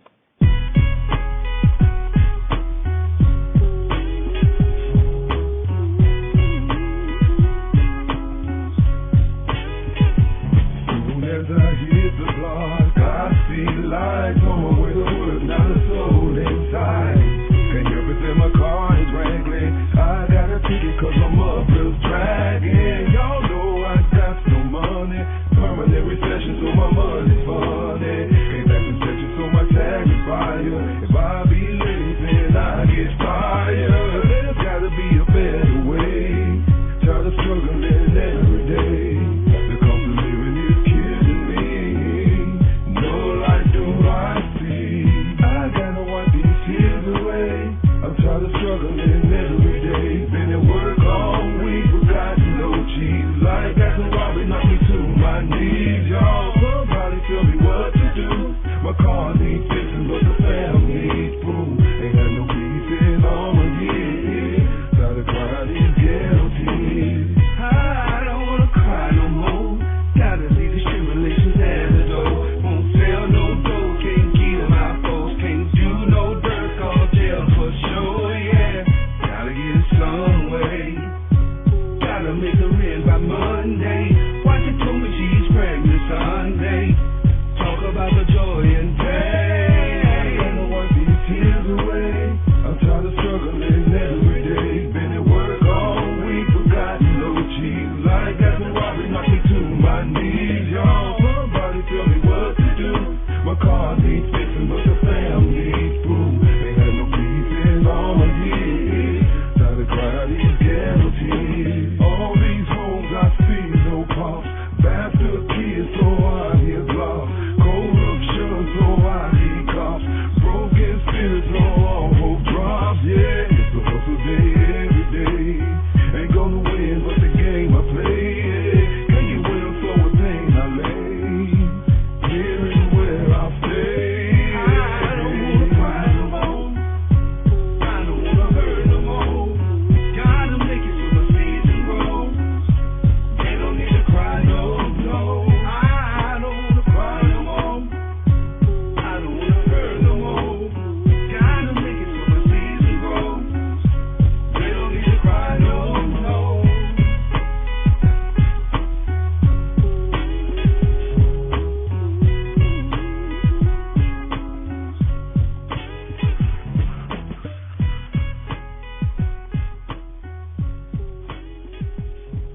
Brother's Keeper, that's on the new album, Revolutionary Reconstruction.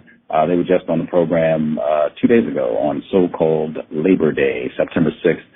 It's linked where you can go pick up a copy of the brand new CD. They have it for sale at waronthehorizon.com, also at ourcause.com, OURKOS.com. Sister Nefertari, she's doing the voluntary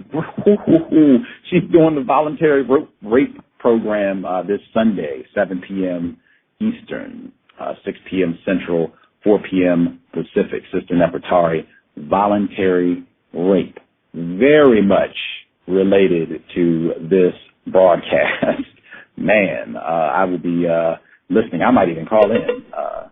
I'll definitely be listening. I might call in as well. But that's this Sunday. Go to Our Cause, OURKOS.com, voluntary rape, Sister Nefertari. Also want to make sure the phone line filled up again today, $400, and we can get the upgrade. 50 people could call in, and then you could just call in. Like if you want to listen to the show and you're out, you could just put the number in your cell phone, and whenever there's a show, you can just call and listen on your cell phone. We have enough lines, people could do that. $400 for a year, 50 lines, and you get lots of promotion. I really think it would help the show like big time. Like the show has already grown a lot.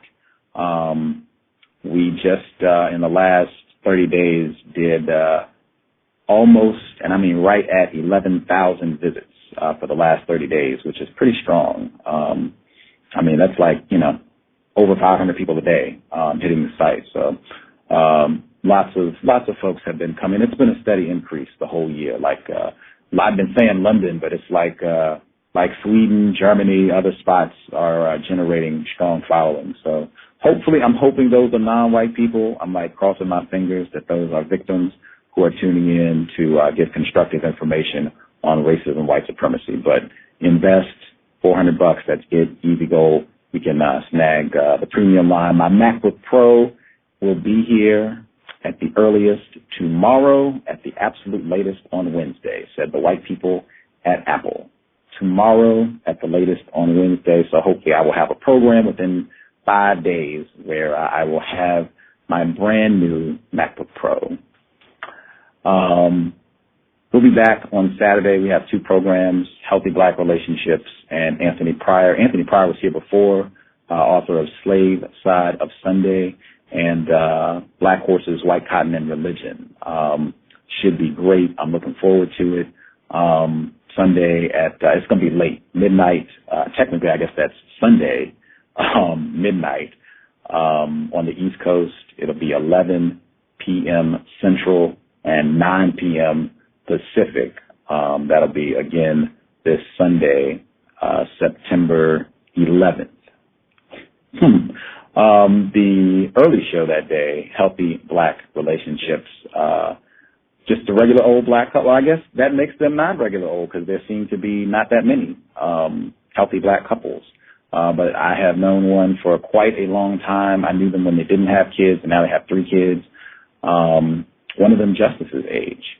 But they will be here on Saturday to kind of talk about tips and how they've managed to do this. They've been married over 10 years, and I think just an excellent illustration of how you can strive to have the healthiest possible relationship, even under the system of white supremacy. That'll be this Saturday, same day, 9/11, at 9 p.m. Eastern, 8 p.m. Central, and 6 p.m. Pacific, doubling up on Saturday, 9/11. And we should be back tomorrow for a program. I'm not sure. I have to see, but maybe tomorrow for one as well. At any rate, subscribe to the Cows and you'll know. You'll get updates about programs. Yeah, I think that's it. Oh, and I got Amazon. One of my loyal listeners, she said to get a wish list on Amazon. I got it. Wish list, you can go to Amazon, Gus T Renegade, and I have books that I would like. So anybody, if you would like to contribute to the Cows in that way, I have my wish list at Amazon.com. And I'm going to add Mr. Rush's book because I'm sure there's lots of folly in Negrophilia. So I'm going to put that on my my wish list. Interesting slip. I'm going to put that on my wish list at Amazon.com. And, check that out. Thank you loyal listener and investor. Everybody who called in, your line is open. Feel free to share any thoughts. And everybody on Skype, you're there as well. Actually, I want to get the people. I missed 2 people. I'm sorry. I missed 2 people. We had a listener from Austria was with us, and one other listener, Vickers. I want to get them first. My apologies. Sorry. I don't even know who was first, so I guess I'll call out. Vickers, if you want to share what question you wanted to ask, that would be great. And if you have any other thoughts, feel free. I'm sorry I missed you. Yes, can I be heard? Yes, sir. Oh, yes. Actually, you didn't miss me. I called in and just like to let you know that you weren't crazy. I guess the question that I definitely wanted to ask him, I guess it's a glaring one, and that is, since he's blaming it on the so-called progressives, how does he explain global white supremacy and that it's like this everywhere for non-white, especially double whammy black people worldwide? Are there white progressives everywhere, or are they under the tutelage of the American government there?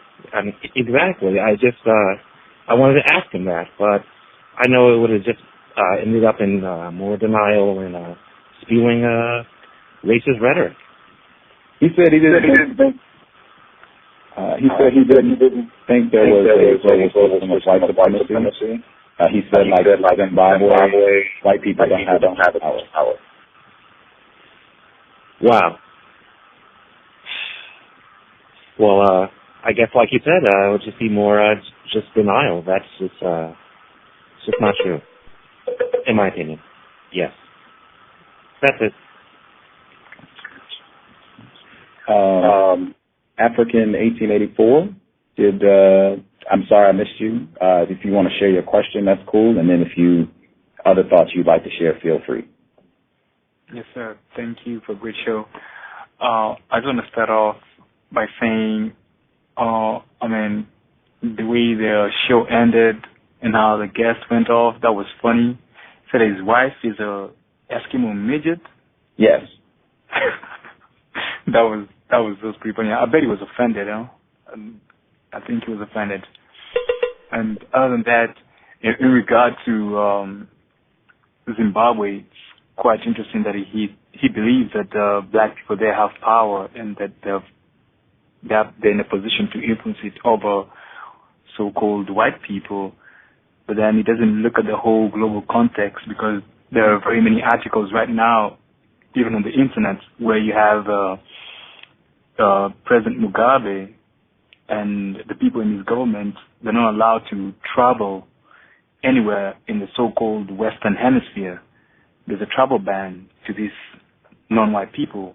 Even recently, President Mugabe had to go and shop in Hong Kong, where other non-white people are, but he's not allowed to go to Australia, Canada, America, and the whole of the European Union.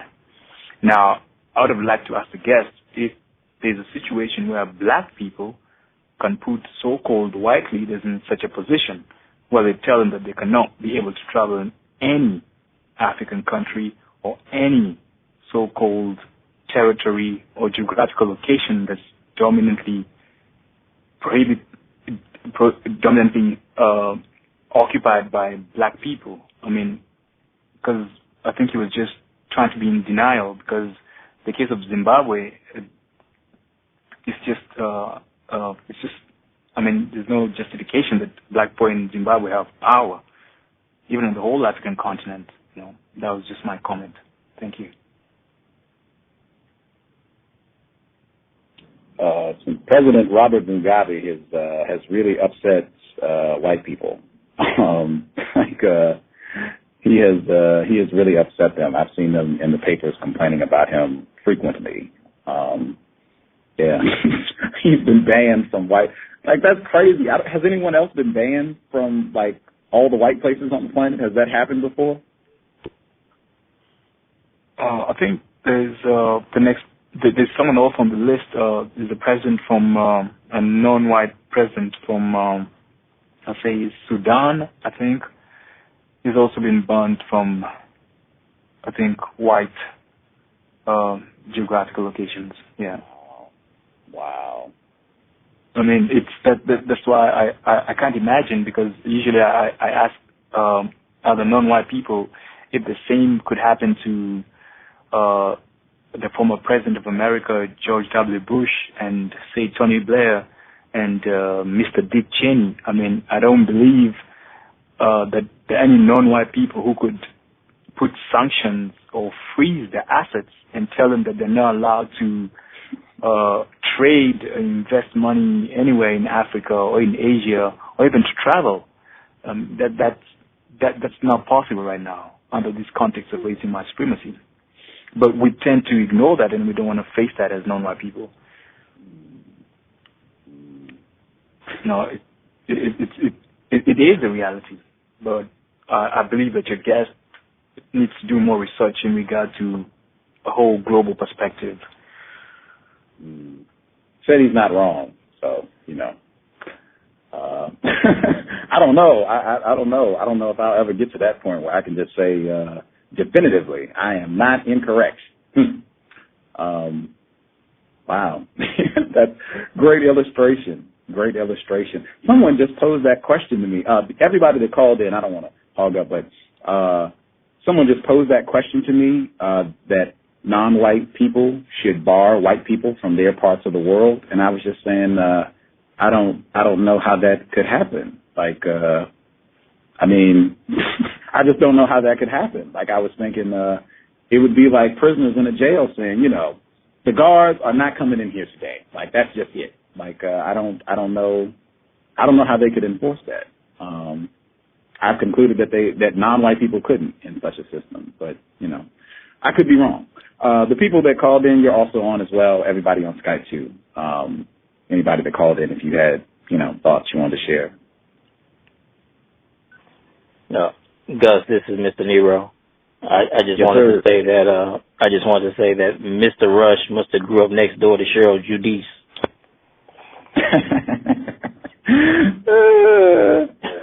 I reckon.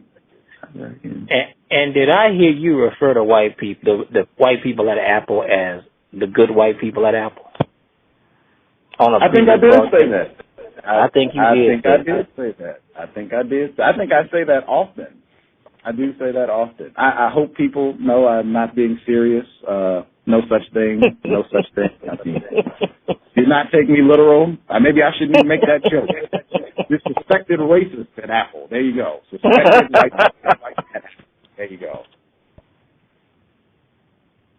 I always took it that when you said the good white people at Apple, you meant the fact that they build awesome machines. They're good at building. They're good at building computers. Yeah. So that's how I took it. But anyway, I wanted to say that Neely Fuller, he says follow the logic, and I just wanted to say that when you're talking to anybody, white, non-white, you should look for the fallacies in the logic. If you find too many logical fallacies, basically don't listen to that person. Whether it's a commercial or anything. I mean, he used so many different.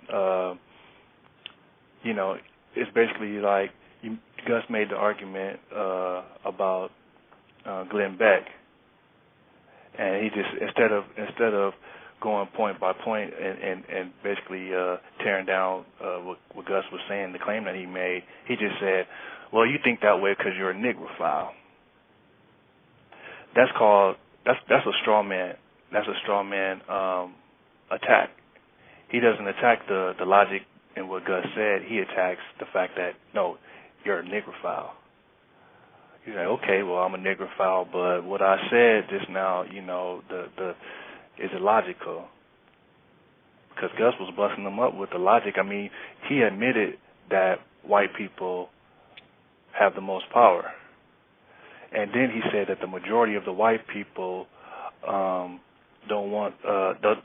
advance this Negrophile type of behavior. So if that's the case, the logic would say, well, if the majority then why is it happening?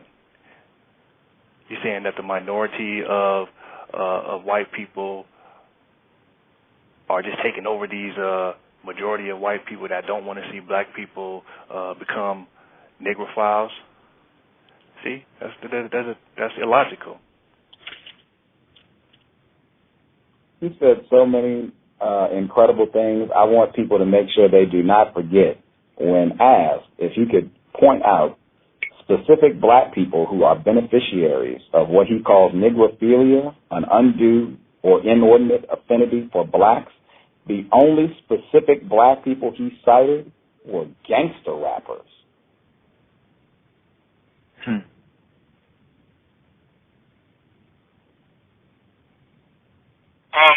I took issue with when he said that white people really want to see black people succeed and all of this crap. So if they really want to see black people succeed, why is the unemployment rate reaching 50% in some black communities? Because the hard right and the progressives are putting a stop to it. The Negrophiles. That's it. I like that. The Negrophiles. That is found as the Negrophiles. Negrophiles. It's their fault. There is one more line open. I'll be quiet. There's one line open. If you want to call in, there's 3 minutes left in the live stream. So if you want to dial, one line open. But anybody, feel free. So that's your answer, man. It's the hard left. I had a question though. Gus? Yes, sir. Yeah. Why didn't you? I just want to ask you a question. Why didn't you ask your guest what he meant when he speaks of progressives and what a progressive is? It's like if I'm in a conversation with a white person or a non-white person and they're using those sorts of terms, I have asked, what do you mean when you say liberal? What do you mean when you say conservative? I've just found that we end up way off the path just trying to wade through all the foolishness. Because I remember communists. That was one, I used to be a real stickler about that. They would throw that term out and I would say, well, what is a communist? And it would end up being like a 2-day discussion where we finally would get to, well, there are no communists. And it would be like, well, why are we talking about people that don't exist? I mean, I thought the premise of all this was that communists were doing something incorrect. If these people don't even exist, then so I don't even, I'm talking about white people. I'm not talking about liberals and all this. I'm talking about white people and specifically white people who practice racism, period. I think that's where we want to stay. It just keeps confusion out. The person who called in at 8953, I have you as well.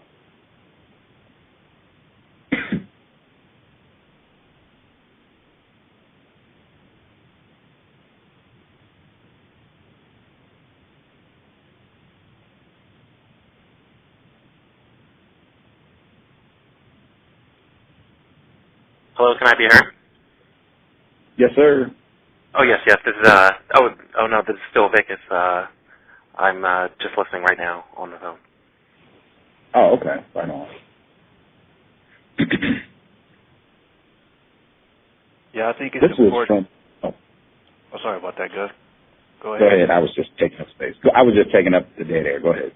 Oh, yeah, I just think it was important what you said, man. You need to be sharp.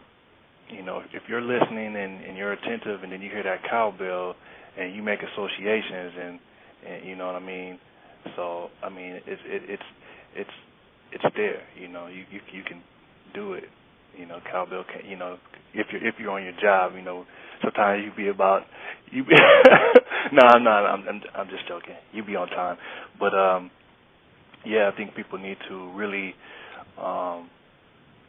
I say study fallacies, logical fallacies. Look that up. Look up logical fallacies. There's about 42 of them that people use to basically lie to you. And they're ad hominem, post hoc. He used one it's called the appeal to spite. Like at the end when he said, "Oh, she's an Eskimo midget.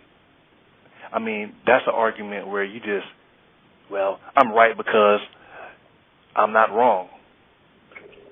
You see, that's not. They make arguments like that, and you're like, well, you know, some people get thrown off by that. Like, wow, that's not a logical argument. You're right just because you're right, you know. So, I just hope people, you know, get these logical fallacies, understand them, read them, so you'll be able to identify them. Because he had Gus was busting him up with the logic. He admitted to so many things that just tore down his whole argument.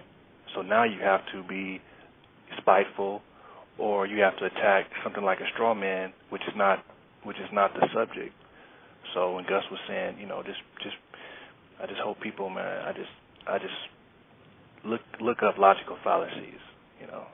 And if you look it up and you read them and it doesn't do anything for you, then you can, you know, call in and say so. You know, 909, why'd you waste my time? Now apologize.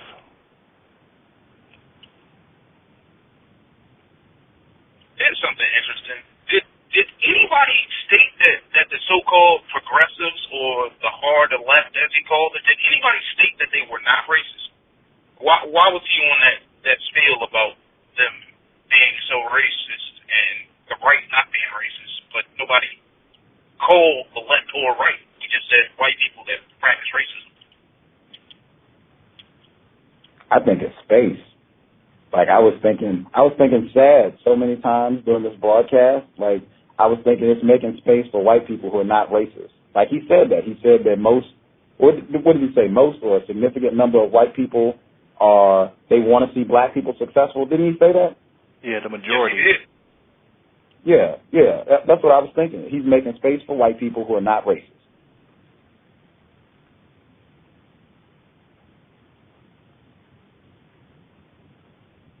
And divided loyalties. Because, like, man, if you don't mind, I would love to read you the paragraph that I was talking about. I didn't want to waste time because I thought he was only going to be here for 30 minutes. But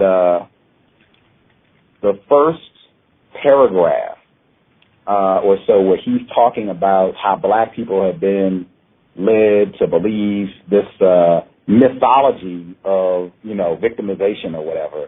I mean, just the language, like, woof, man. I'm gonna see if I can pull it up really quick. I just want you to listen to the tone that the terms that he uses convey, and keep in mind he has a white parent.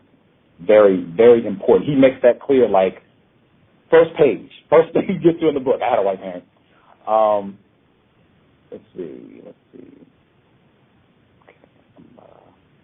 I'm finding it on the page. If it takes me like more than 5 seconds, feel free to, you know, bring up your own points, and I'll just get to it when I get to it.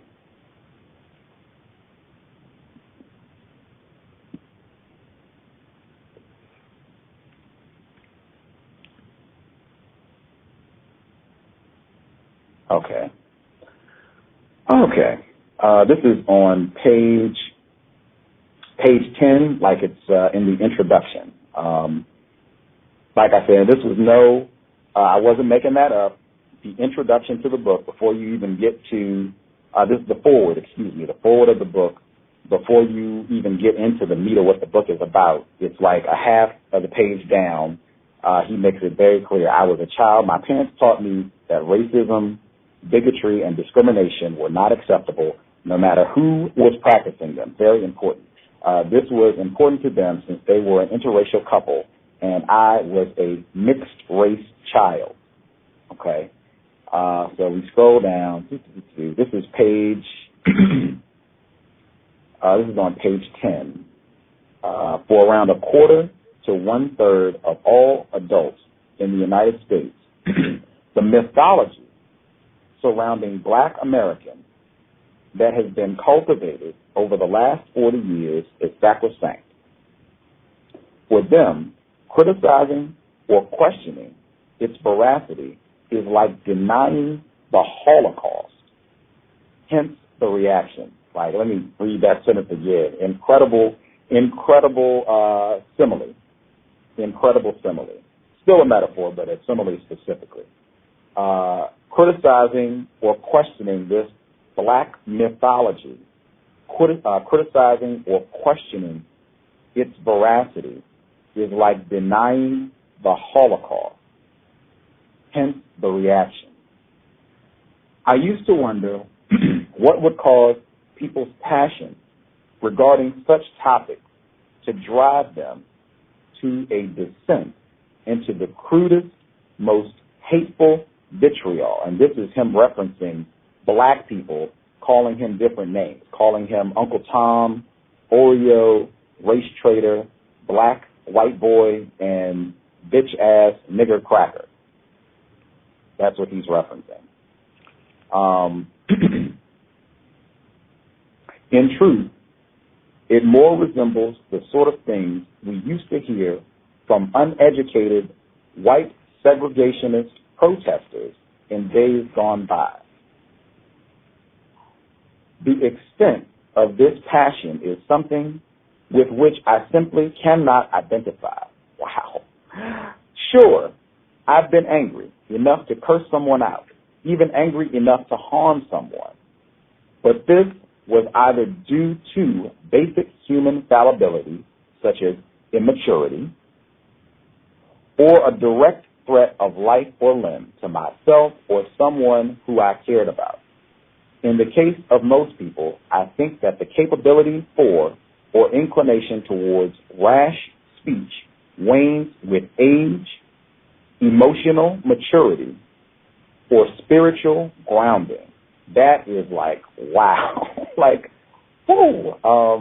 I'll be real curious to hear your thoughts on this. I'm going to read like one more paragraph, I think, to round out what he's saying. Oh, I got to read two more. Concerning people, I find to be the most threatening to our society and way of life, I am sometimes markedly frustrated at their ignorance, arrogance, or blatant self-interest. I would rather they didn't have the sway that they do. Yes, I would like to see them disenfranchised. However, I don't believe that ad hominem attacks or yearning for harm to befall those with whom I disagree or of any use whatever. Perhaps the aforementioned immaturity is the key. My experience has been that those who engage in these verbal assaults are dedicatedly aligned with political factions that have marked proclivities toward ad hominem attacks. They don't respond, they react. Their arguments are typically emotional, their logic poorly formed, and their comportment typically rather base. I'll stop there. And again, keep in mind, this is basically him responding to being labeled as an Uncle Tom, Oreo, race traitor, black white boy, and a bitch-ass nigger cracker. I'm assuming he's responding to things that other black people have called him. I thought that was a fascinating paragraph, or page or two. I could be incorrect. Is the whole book where he's, I mean, did you get the feel that he's mostly getting at black people, at non-white people through the core of the book? I did not read the whole book. I was under the impression he was only going to be here for 30 minutes, and I tried to be much more wise about my time, and so I didn't feel it was a constructive investment of my time to, spend hours reading a book for someone who was going to be on the show for 30 minutes, so I didn't read the whole book. But the tone, to set this tone at the beginning of the book, I have a white parent. Black people call me these names, and I think of them as immature and irrational and ignorant. That says a lot, that this is the first 2 pages of the book. That says a lot to me. And what will be interesting is that due to the fact that one of his parents is black and the other is white, does he consider himself as being white at one point in his life, or some point in his life, and black at some point in his life? does he function as both in the society in that part of the world? Or is he just black all through, ever since he's been born? Because you say that he experiences racism from black people too. So does he function white at one point in his life? How does that look like? He has a chapter in the book, chapter 8, Black Racism, 20-page chapter on black racism. I mean, no evidence. Where is the? I mean, I could just imagine what that would be. What that would be like to read. You know, jeez, I would love it. And just like that paragraph you just read, Gus, it's very interesting. It's kind of juicy. You know what I'm saying? If you know, it it seems like he's doing the same thing in a different way, though. I guess it's a different fallacy, but you know. It's like saying Gus is wrong about racism, white supremacy, not because he ain't got no telephone or whatever. So, you know, that's what he felt like black people were doing to him. They were calling them names, but they you know, whatever. But he did the exact same thing to black people. He said, because you call me names, and then he made all these conclusions because he was being called names. You're this, you're that. You know what I'm saying? That's his writing, man, is nuts. Even to say that, because I asked him if he thought that disenfranchisement was a myth, and he said, no, I don't think disenfranchisement was a myth. But that's what he wrote. Am I right or wrong, Gus? He said. Let me read exactly what he wrote, so you know it'll be his words. He said, for around 1/4 to 1/3 of all adults in the United States, the mythology surrounding Black Americans. I mean, if you're talking about black people in this area of the world, their history, you to my knowledge, I mean. Unless we're talking about racism, white supremacy, I don't know, you know, what time period are we talking about? I mean, you know, anything in the last 400 years, if we're talking about black people in this area of the world, we're talking about racism, white supremacy. So, you know, again, but his words, the mythology surrounding Black Americans.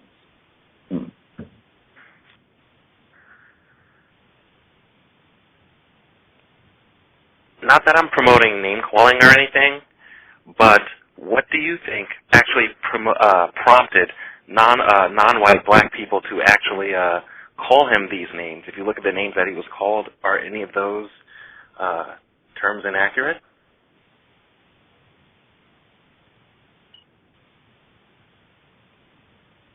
Yeah, I wouldn't say inaccurate, not constructive at all. But you know, it happens. You know, when you can't argue point by point, when you don't have that ability to, you know, then you just go to name calling. We see a lot of that. I'm sure you guys see a lot of that too. I see a lot of it. You just start calling names. That's ad hominem. It's like, oh, let me just attack you. That's childish. It's like. It's not constructive at all. You know, Dr. Wilson talked about it, name calling. It's something that you do when you have a weak mind.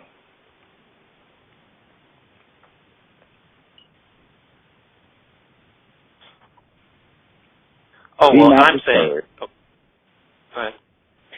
Oh, no, I just wanted to say that. Be not discouraged. Go ahead.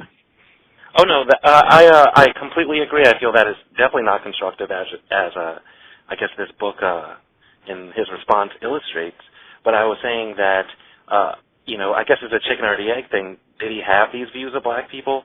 And was he, you know, going around saying, you know, blacks need to pull themselves up by their bootstraps and just, you know, promoting Rush Limbaugh and just having this turning up his nose at black people, which he is a black person, but do you think that actually prompted these negative comments as non-constructive and as they may be? Do you think that's what prompted this response to him and people to say that he's an Uncle Tom, this and that because of his views?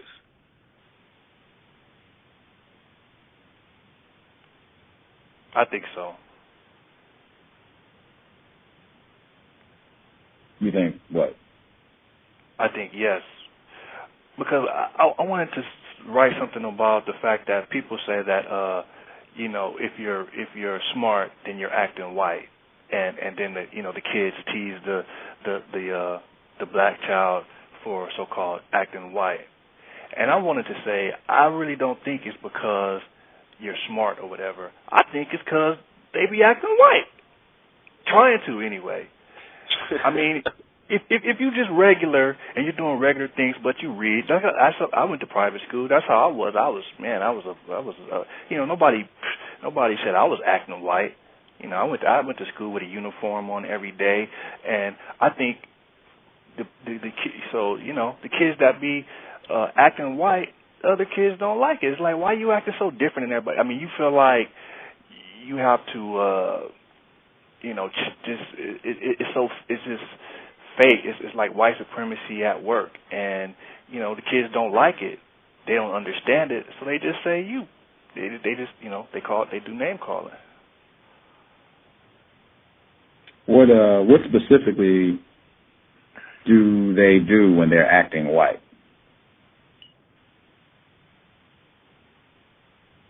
They don't talk like their parents. They don't talk like their siblings. They pick up this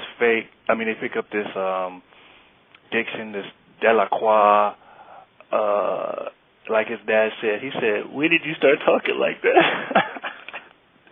I mean, where did that come from? I mean, do you think that that's how you're supposed to talk? Where did you hear that at?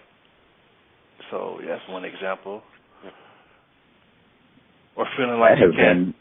Oh, sorry. That's all. I was just going to say that has been that I have been accused of that.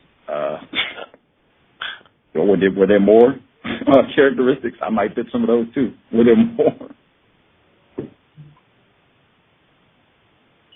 Not hanging around black kids.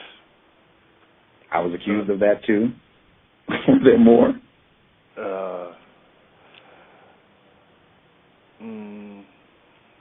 What else? Making claims like, "Oh, I can't dance," or I know that some of the girls or whatever that I guess tried to they for some reason love to say that they couldn't dance, and the guys they said that they couldn't play sports. I can't play basketball. I can't. It's like how do you know? You don't do it. But they feel like if they say that they can't dance and if they can't play basketball, that means that they're really not all that black. I can't dance. That's something that I've heard. So I guess that would be called some type of statement of you're not the average black person because you can't do something that is perceived that most black people can do. So declaring that gives you some type of separation.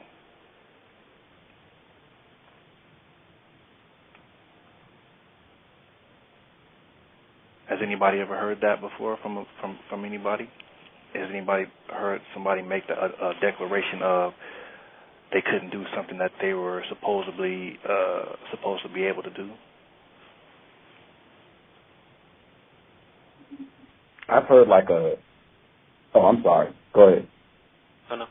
Oh, go ahead. I was just going to say I've definitely been accused of of certainly acting white and that you shouldn't be skateboarding or into certain or have an eclectic type of music that you like. But these are all cultural labels. I mean, to me, acting white is trying to act like a white supremacist, aka the guest that was just on. That's trying to act white, trying to act like you're dominating non-white people, even though you're a non-white person, and therefore you're just acting white.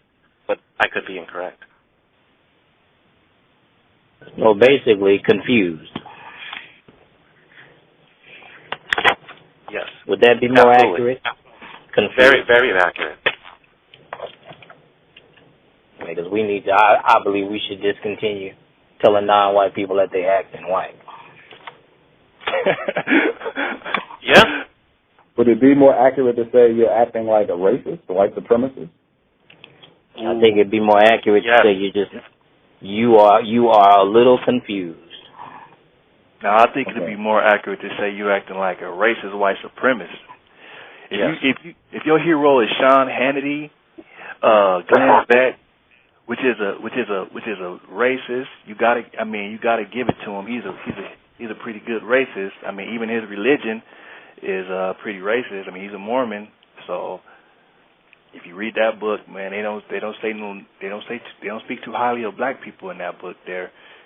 I mean, they believe that black is a curse. The fact that you have dark skin is a curse. That's in the Book of Mormon. So that's his hero. So yeah, he's acting like a racist white supremacist. He's acting like Glenn Beck. Has anybody told a non-white person that they are acting white or acting like a racist and got constructive results?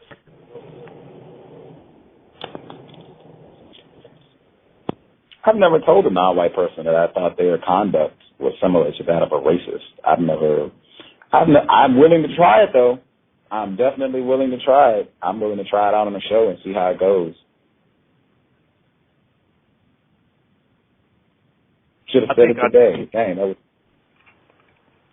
Yeah, I think I did. Not in so many words like I would use today, because this was, a few years ago, and when I was, younger or whatever.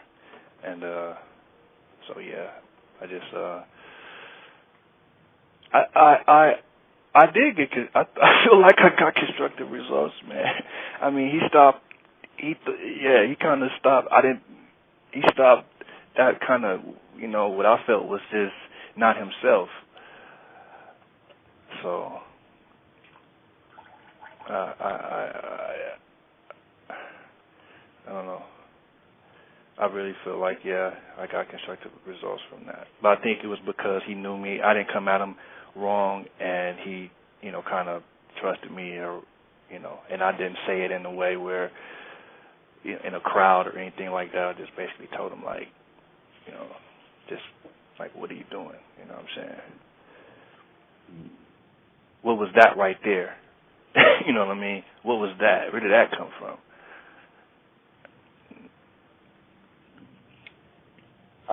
I wanted people to hang on for a minute. I want to highlight that the guest. Oh, I'm echoing a little bit. I'm on speakerphone, I think. Thank you. I just wanted to highlight our guest, Mr. Erick Rush. He said that gangster rappers, those were the only black people he could name that were beneficiaries of so-called Negrophilia. I just want to play an example of white supremacist gangster rap.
A fallen nation would rise again and lash out against the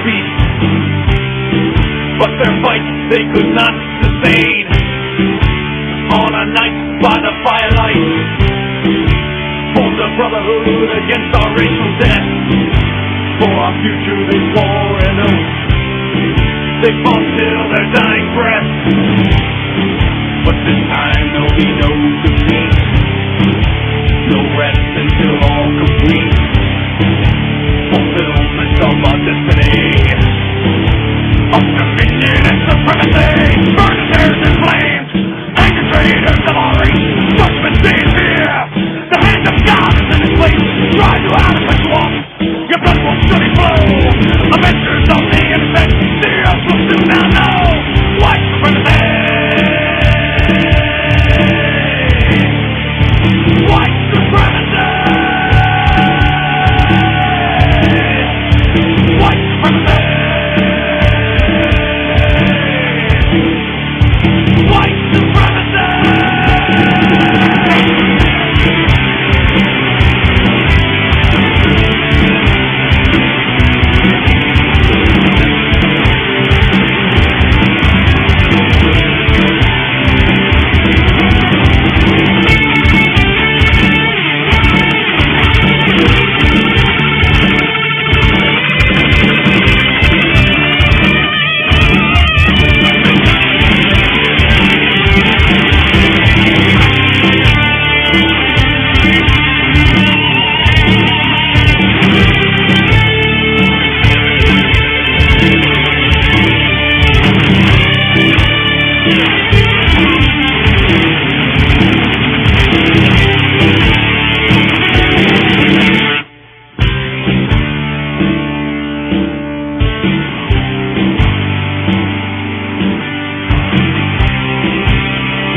Context of white supremacy. I'm glad we all had to suffer through that.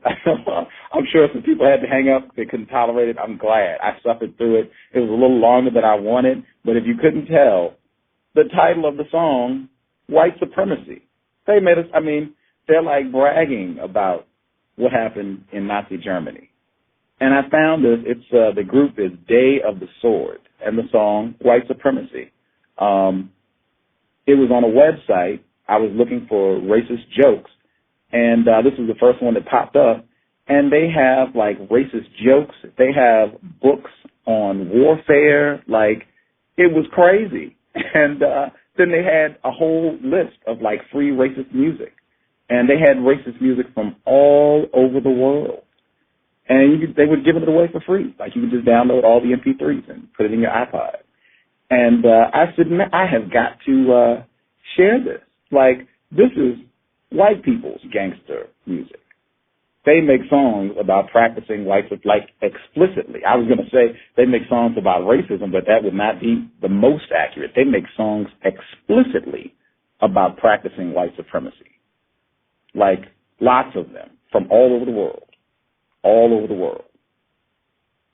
I just wanted to contrast that with gangster rap.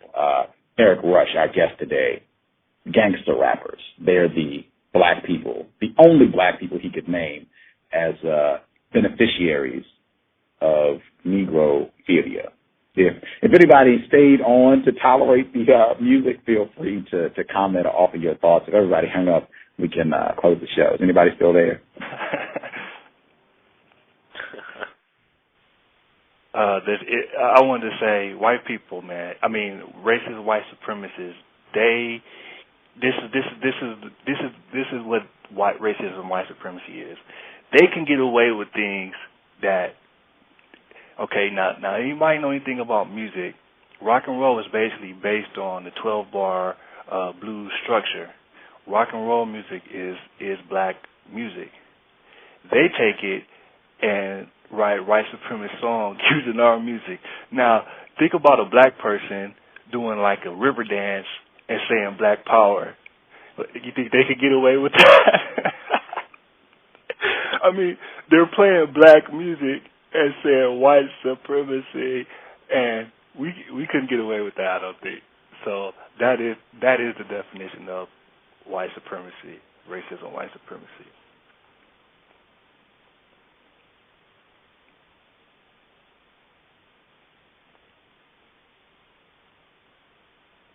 I think that's an example of like, wow.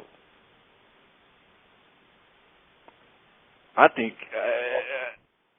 oh man, I think they could take some like African drums. I'm pretty sure I've seen them, man. I've seen them like take African music, man, and just bring forth that white supremacist. It's something else, man. Something else. I was thinking that's pretty. The analysis, I think it was pretty deep, very on point. Just I was thinking it might have went over some people's heads, and I was thinking you can let me know if this coincides with what you said. I was thinking it's like white supremacy means white people dominate all areas of people activity. It means they even can come in and dominate you at being black. And I was thinking, like, that's why you end up with, like, Elvis Presley. That's why you end up with Vanilla Ice. That's why you end up with Tim Wise. That's why he needs to be out of business, like, as soon as possible. Like, Tim Wise, I think Tim Wise is, like, exactly what you were saying. If I understood you correctly, is that accurate? Yes, sir. Okay, that's what I thought. Absolutely. I also agree with both of you on that point. And in fact, I was thinking exactly that is in all areas of people activity. So therefore, you could even look at religion and, you know, how many times it's been said even on the show that Christianity, the elements of a majority of Christianity, which is a primary, white person religion, quote unquote, or it's just a rip-off of a lot of African traditions and a lot of African religions and practices and beliefs and stories. So there's no escape of just, I guess, the emulating of blackness and dominating that. And in fact, if you look at white people as a whole, it's taking since black people started started civilization and everything, and then white people take it and take history and say that they're they're the ones who came up with everything and ruled everything, and they're the best. So it's everywhere. So I certainly agree, and the song certainly exemplifies that.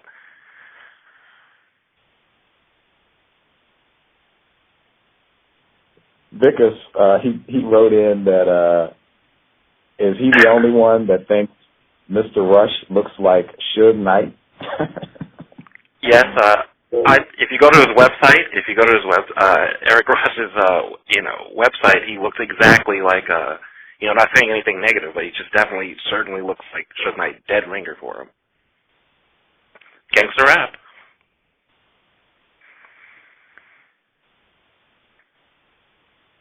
Things didn't go well for Suge Knight.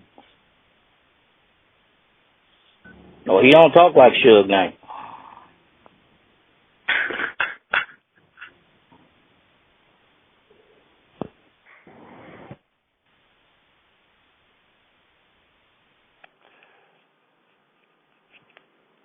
Yeah, I was just thinking, it irritates me to no end that the only video, and I hear people saying Dr. Welsing. Man, I've been hearing that Dr. Welsing by people, so-called black people, and you can't find her on video. Nellie Fuller, you can't find him on any documentaries. But black people have Tim Wise. They got their cameras out and this and that. And then you have people that hold events with Dr. Welsing and don't videotape her or put her out there on DVD. That's irritating. Like what these people are the minds, the ones that are telling us like it is, saying what needs to be said, even if we don't understand it, and we can't even hear from them barely, and we don't see them. I watch all these documentaries about this, this and that, and these people they're interesting. Some of them are good, but I mean, who's more interesting than Nellie Fuller? I mean, in a documentary setting, where you can follow the code and interview people that have read that book and how it's changed them. I mean, that movie it would be award winning. It would have to be. And we don't see him. I don't understand that.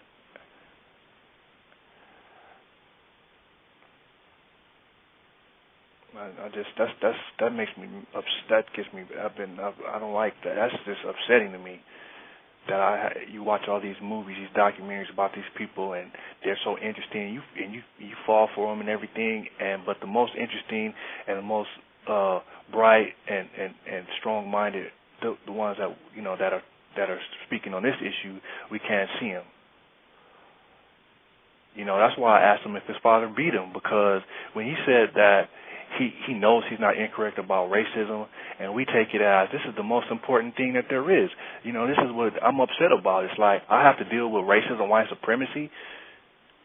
I'd rather be doing other things. I was born. I got something I could do that I love, and I could do it for the rest of my life and be incredibly happy. But then I had to find out about racism, white supremacy.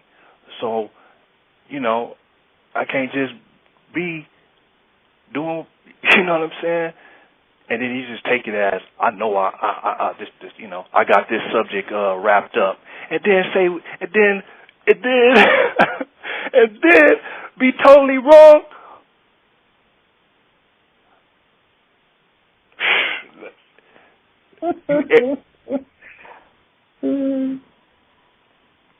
Arrogantly wrong.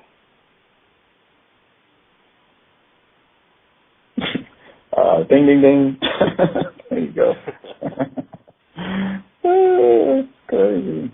And racism changes, too. That's another thing. Like, even if, I did feel like I got it, like, as of right now, bam, it changes. Like, it's something you have to be constantly paying attention. Like, it changes.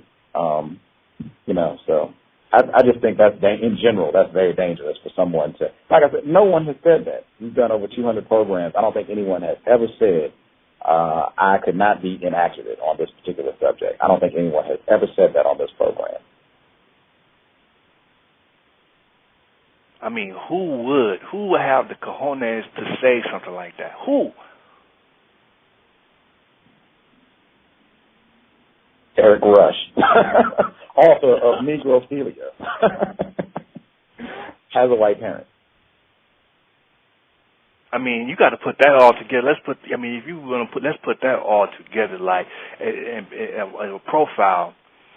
You got a book called Negrophilia that basically says that black people are total idiots. You know what I'm saying? Because they're being duped into this mythology that they've been disenfranchised, and the minority of the people that's duping these dumb black people are these so-called hard right progressives, okay? And then, so as you put all that together, man, it's amazing. Somebody that would write a book like that, I guess that person would have to be the one that would say he's. You would have to be okay. So I guess the analysis is you have to be totally 100% wrong about the system of racism, white supremacy to say that you know it all.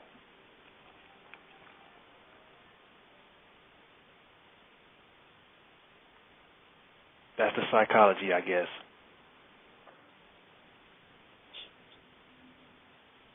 And Dr. Wellstein, Nellie Fuller, I might be incorrect. If anybody knows something, better, please let me know. Please correct me. Please help me.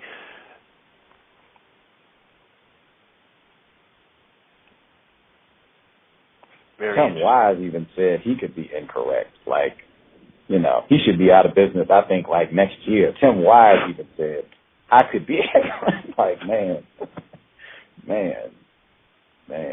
I mean, yeah, he didn't even have the, he couldn't go that far. Wow. Yeah. And keep that in mind, I think 8 people told him he was incorrect. 8 people told him he was incorrect about the same thing. Wow. And you all should think about that too. Like, I have that Planet of the Apes our comments about the movie Planet of the Apes resulted in the cows being kicked off of the University of Washington radio station. Like, I have a real deep connection with that film. And it's saturated with racism. Like, man, I was trying to think of films that depict black on white violence, right? And I was struggling. Like, I was able to rattle off like 10 films where a white person mistreats a non-white person, a black person easy. Like, it took no time. It's like, trying to think of films where a black person is inflicting violence on white people, it took some thinking. I think I barely came up with like maybe 8. Maybe. And in that 8, I listed Planet of the Apes. And I was like, oh my God, that's horrible. Like, oh, I'm so victimized and I can't believe that. And then I stopped and I was like, oh, wait a minute. That is black. Yeah, that's what they intended it to be. Like, yeah, it's supposed to be there. And I was just like, double whammy, proceed. So Planet of the Apes stays on the list. Like, that's what the film is about. They said, didn't someone say that who called in?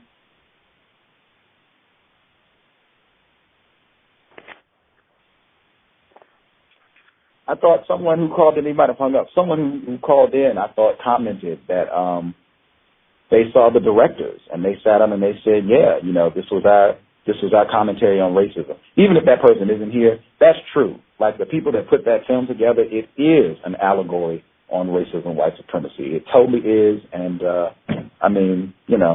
he seemed to not. I don't know. It seemed like he wasn't buying that. We were being paranoid, I guess. Duped Negroes.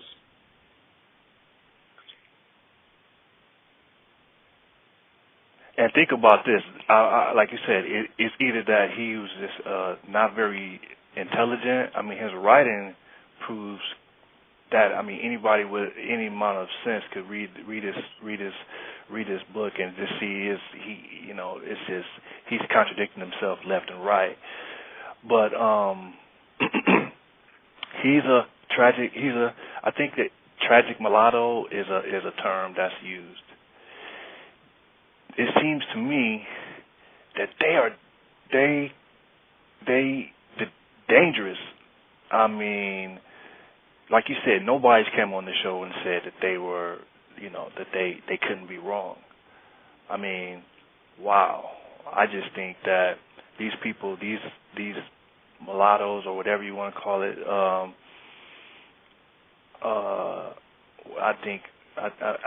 we were talking about that, and then we just got this guy come on, and perfect guest. I'm glad he stayed. I was going to apologize and tell him to stay, and I was happy that he stayed because that was very interesting, and the way it ended too. You talking about the even blackout? That, like if I was a black, that's why I said the blackout is over. Yeah, the blackout is over. Yeah, that was, and I wanted Anthony Pryor to be a part of that, but yeah, oh well, he missed out. We'll try for next year. But I felt it was equally important. I feel like this was as important as any of the programs that aired. If for nothing else, to really hammer home, that sex thing is real incorrect. And further, every black female listening, you should be totally outraged. Like, if he is married to a black female and he wasn't proud about it, like, yeah, of course, she's gorgeous or whatever. If he couldn't say that, I mean, wow. If I was a black female, like, man, he would have zero respect. Zero respect. Like, as opposed to saying he was married to a black female, it was an Eskimo midget? Isn't that what he said? An Eskimo midget? As opposed to just saying, yeah, I'm married to a black female, if he even is, it was an Eskimo midget. I would love to hear Dr. Welsing, like, give, 2 minutes on that.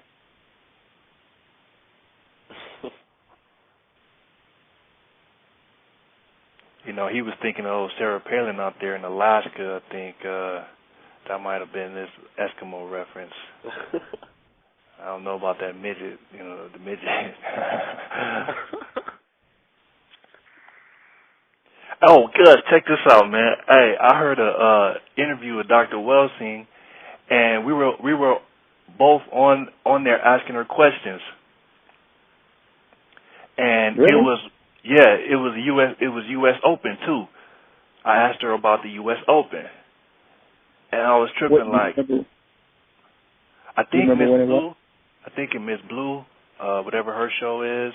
Oh yeah, yeah, I remember that. That was like last summer, wasn't it? It was the last U.S. Open. Yes, last year, I guess. When Serena Williams got upset. Yeah. Yeah, I remember that. I had a bad because I didn't have a computer. I had a bad connection. It was really hard for me to speak. Really. Yep, I remember that. And on my job, I had a show that day too. Oh, you did? Yep, I think that was the day Johnny Lee Clary was on the show. I might have called in. But yeah, I was so mad, man, when Dr. Wilson was on this last time because I just was looking for her, man. I just had to hear her. I just had to get like as much Dr. Wilson as possible, and I listened to that, and I heard you. I heard myself. It was tripping, and then I heard you. I was like, what? But I just wanted to say something about that. So anybody want to listen to it? It's on YouTube. That particular show is on YouTube. But anyway, that U.S. Open, man. I've been watching some little bits of it on the internet, and those different countries, man, they take that sport seriously.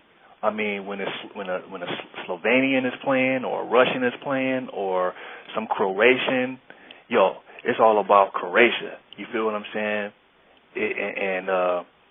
They have that. I remember Dr. Wilson was talking about Arthur Ashe, talking about it was a game to him, and John McEnroe was like, it's war, or Jimmy Connor or whatever. They were like, this is war. Like, if I lose, that's all of Croatia.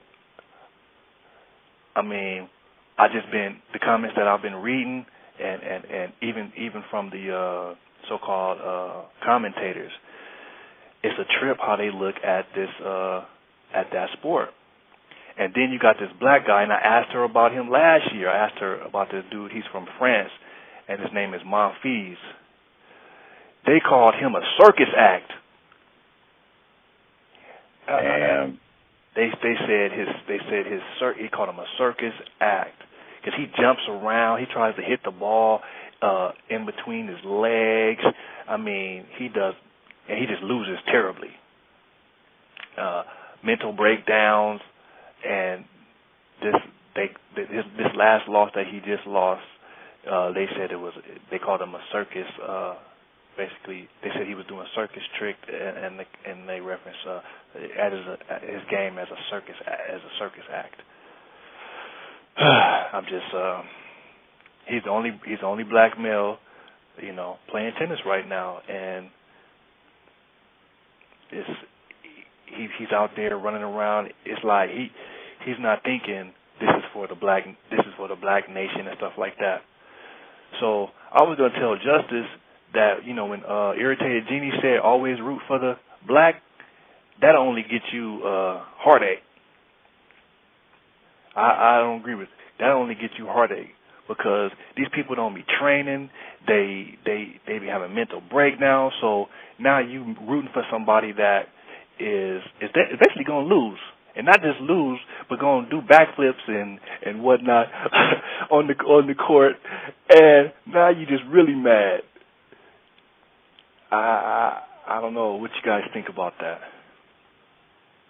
It's not all black people. Like, even if he did, I haven't seen the gentleman, so I don't know. But, even if he did do all those things, I would just be that one, black person. And I would still want to see him do well just as a fellow double whammy victim. But I mean, a lot of black people are really well trained, like the Williams sisters. I haven't seen the U.S. Open, but I saw quite a bit of Wimbledon, and she won. She won Wimbledon, and I think that was like the second major she's won. So I'm sure she's probably the heavy favorite to win the U.S. Open. Correct? Yeah, Venus. Yeah, that's what I thought. Like. There are a lot. I mean, I feel like there are tons of Anthony Pryor. He'll be chatting, but there are tons of examples of black people doing brilliant things athletically.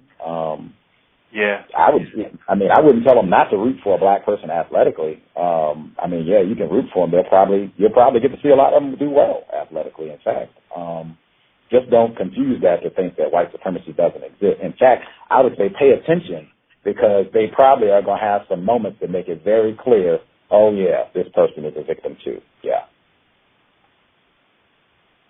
Anybody you can think of, that's going to be true. If you watch their career long enough, there are going to be certain moments that make it real clear, oh, this is not a white person.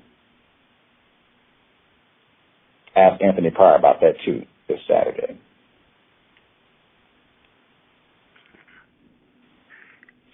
And you say that, I guess that you said that, rooting against or not rooting for a black athlete or musician or somebody, a black person competing, because they have mental breakdowns or they're not as strong as the white players. Isn't that the same as saying not promoting black people in general, because we are at the bottom and we are struggling. We do have mental problems due to white supremacy, just like athletes. So. Whether they're good or not, you have to, I believe you would have to promote them, although I would say in certain situations, like the election of President Obama, and if you feel that rooting for them or that them winning or losing will have an impact on being constructive against white supremacy, then I feel that maybe you might not want to root for them. Like, you wouldn't want to, if people knew that Obama was going to be refining white supremacy, even though he's a black person, rooting for him might not be the most beneficial thing. I want to retract my statement. I had some time to think. I hope this is an example. Sometimes when we have gaps on the show, it's people thinking. And I would like to encourage people to do that. Don't be afraid to take your time, because, I'm all for codification. I'm all for codification and planning out what you're going to say, but you can't plan for everything. So you're going to have to some degree, be able to think on your feet. And sometimes it's good to just take, a few seconds to compose yourself and think about, what you want to say. I would encourage it. Having thought, my response would be, I would not say root for the black person in sports, like thinking just in the context of athletic events. In fact, I would say decrease the importance and significance of sports.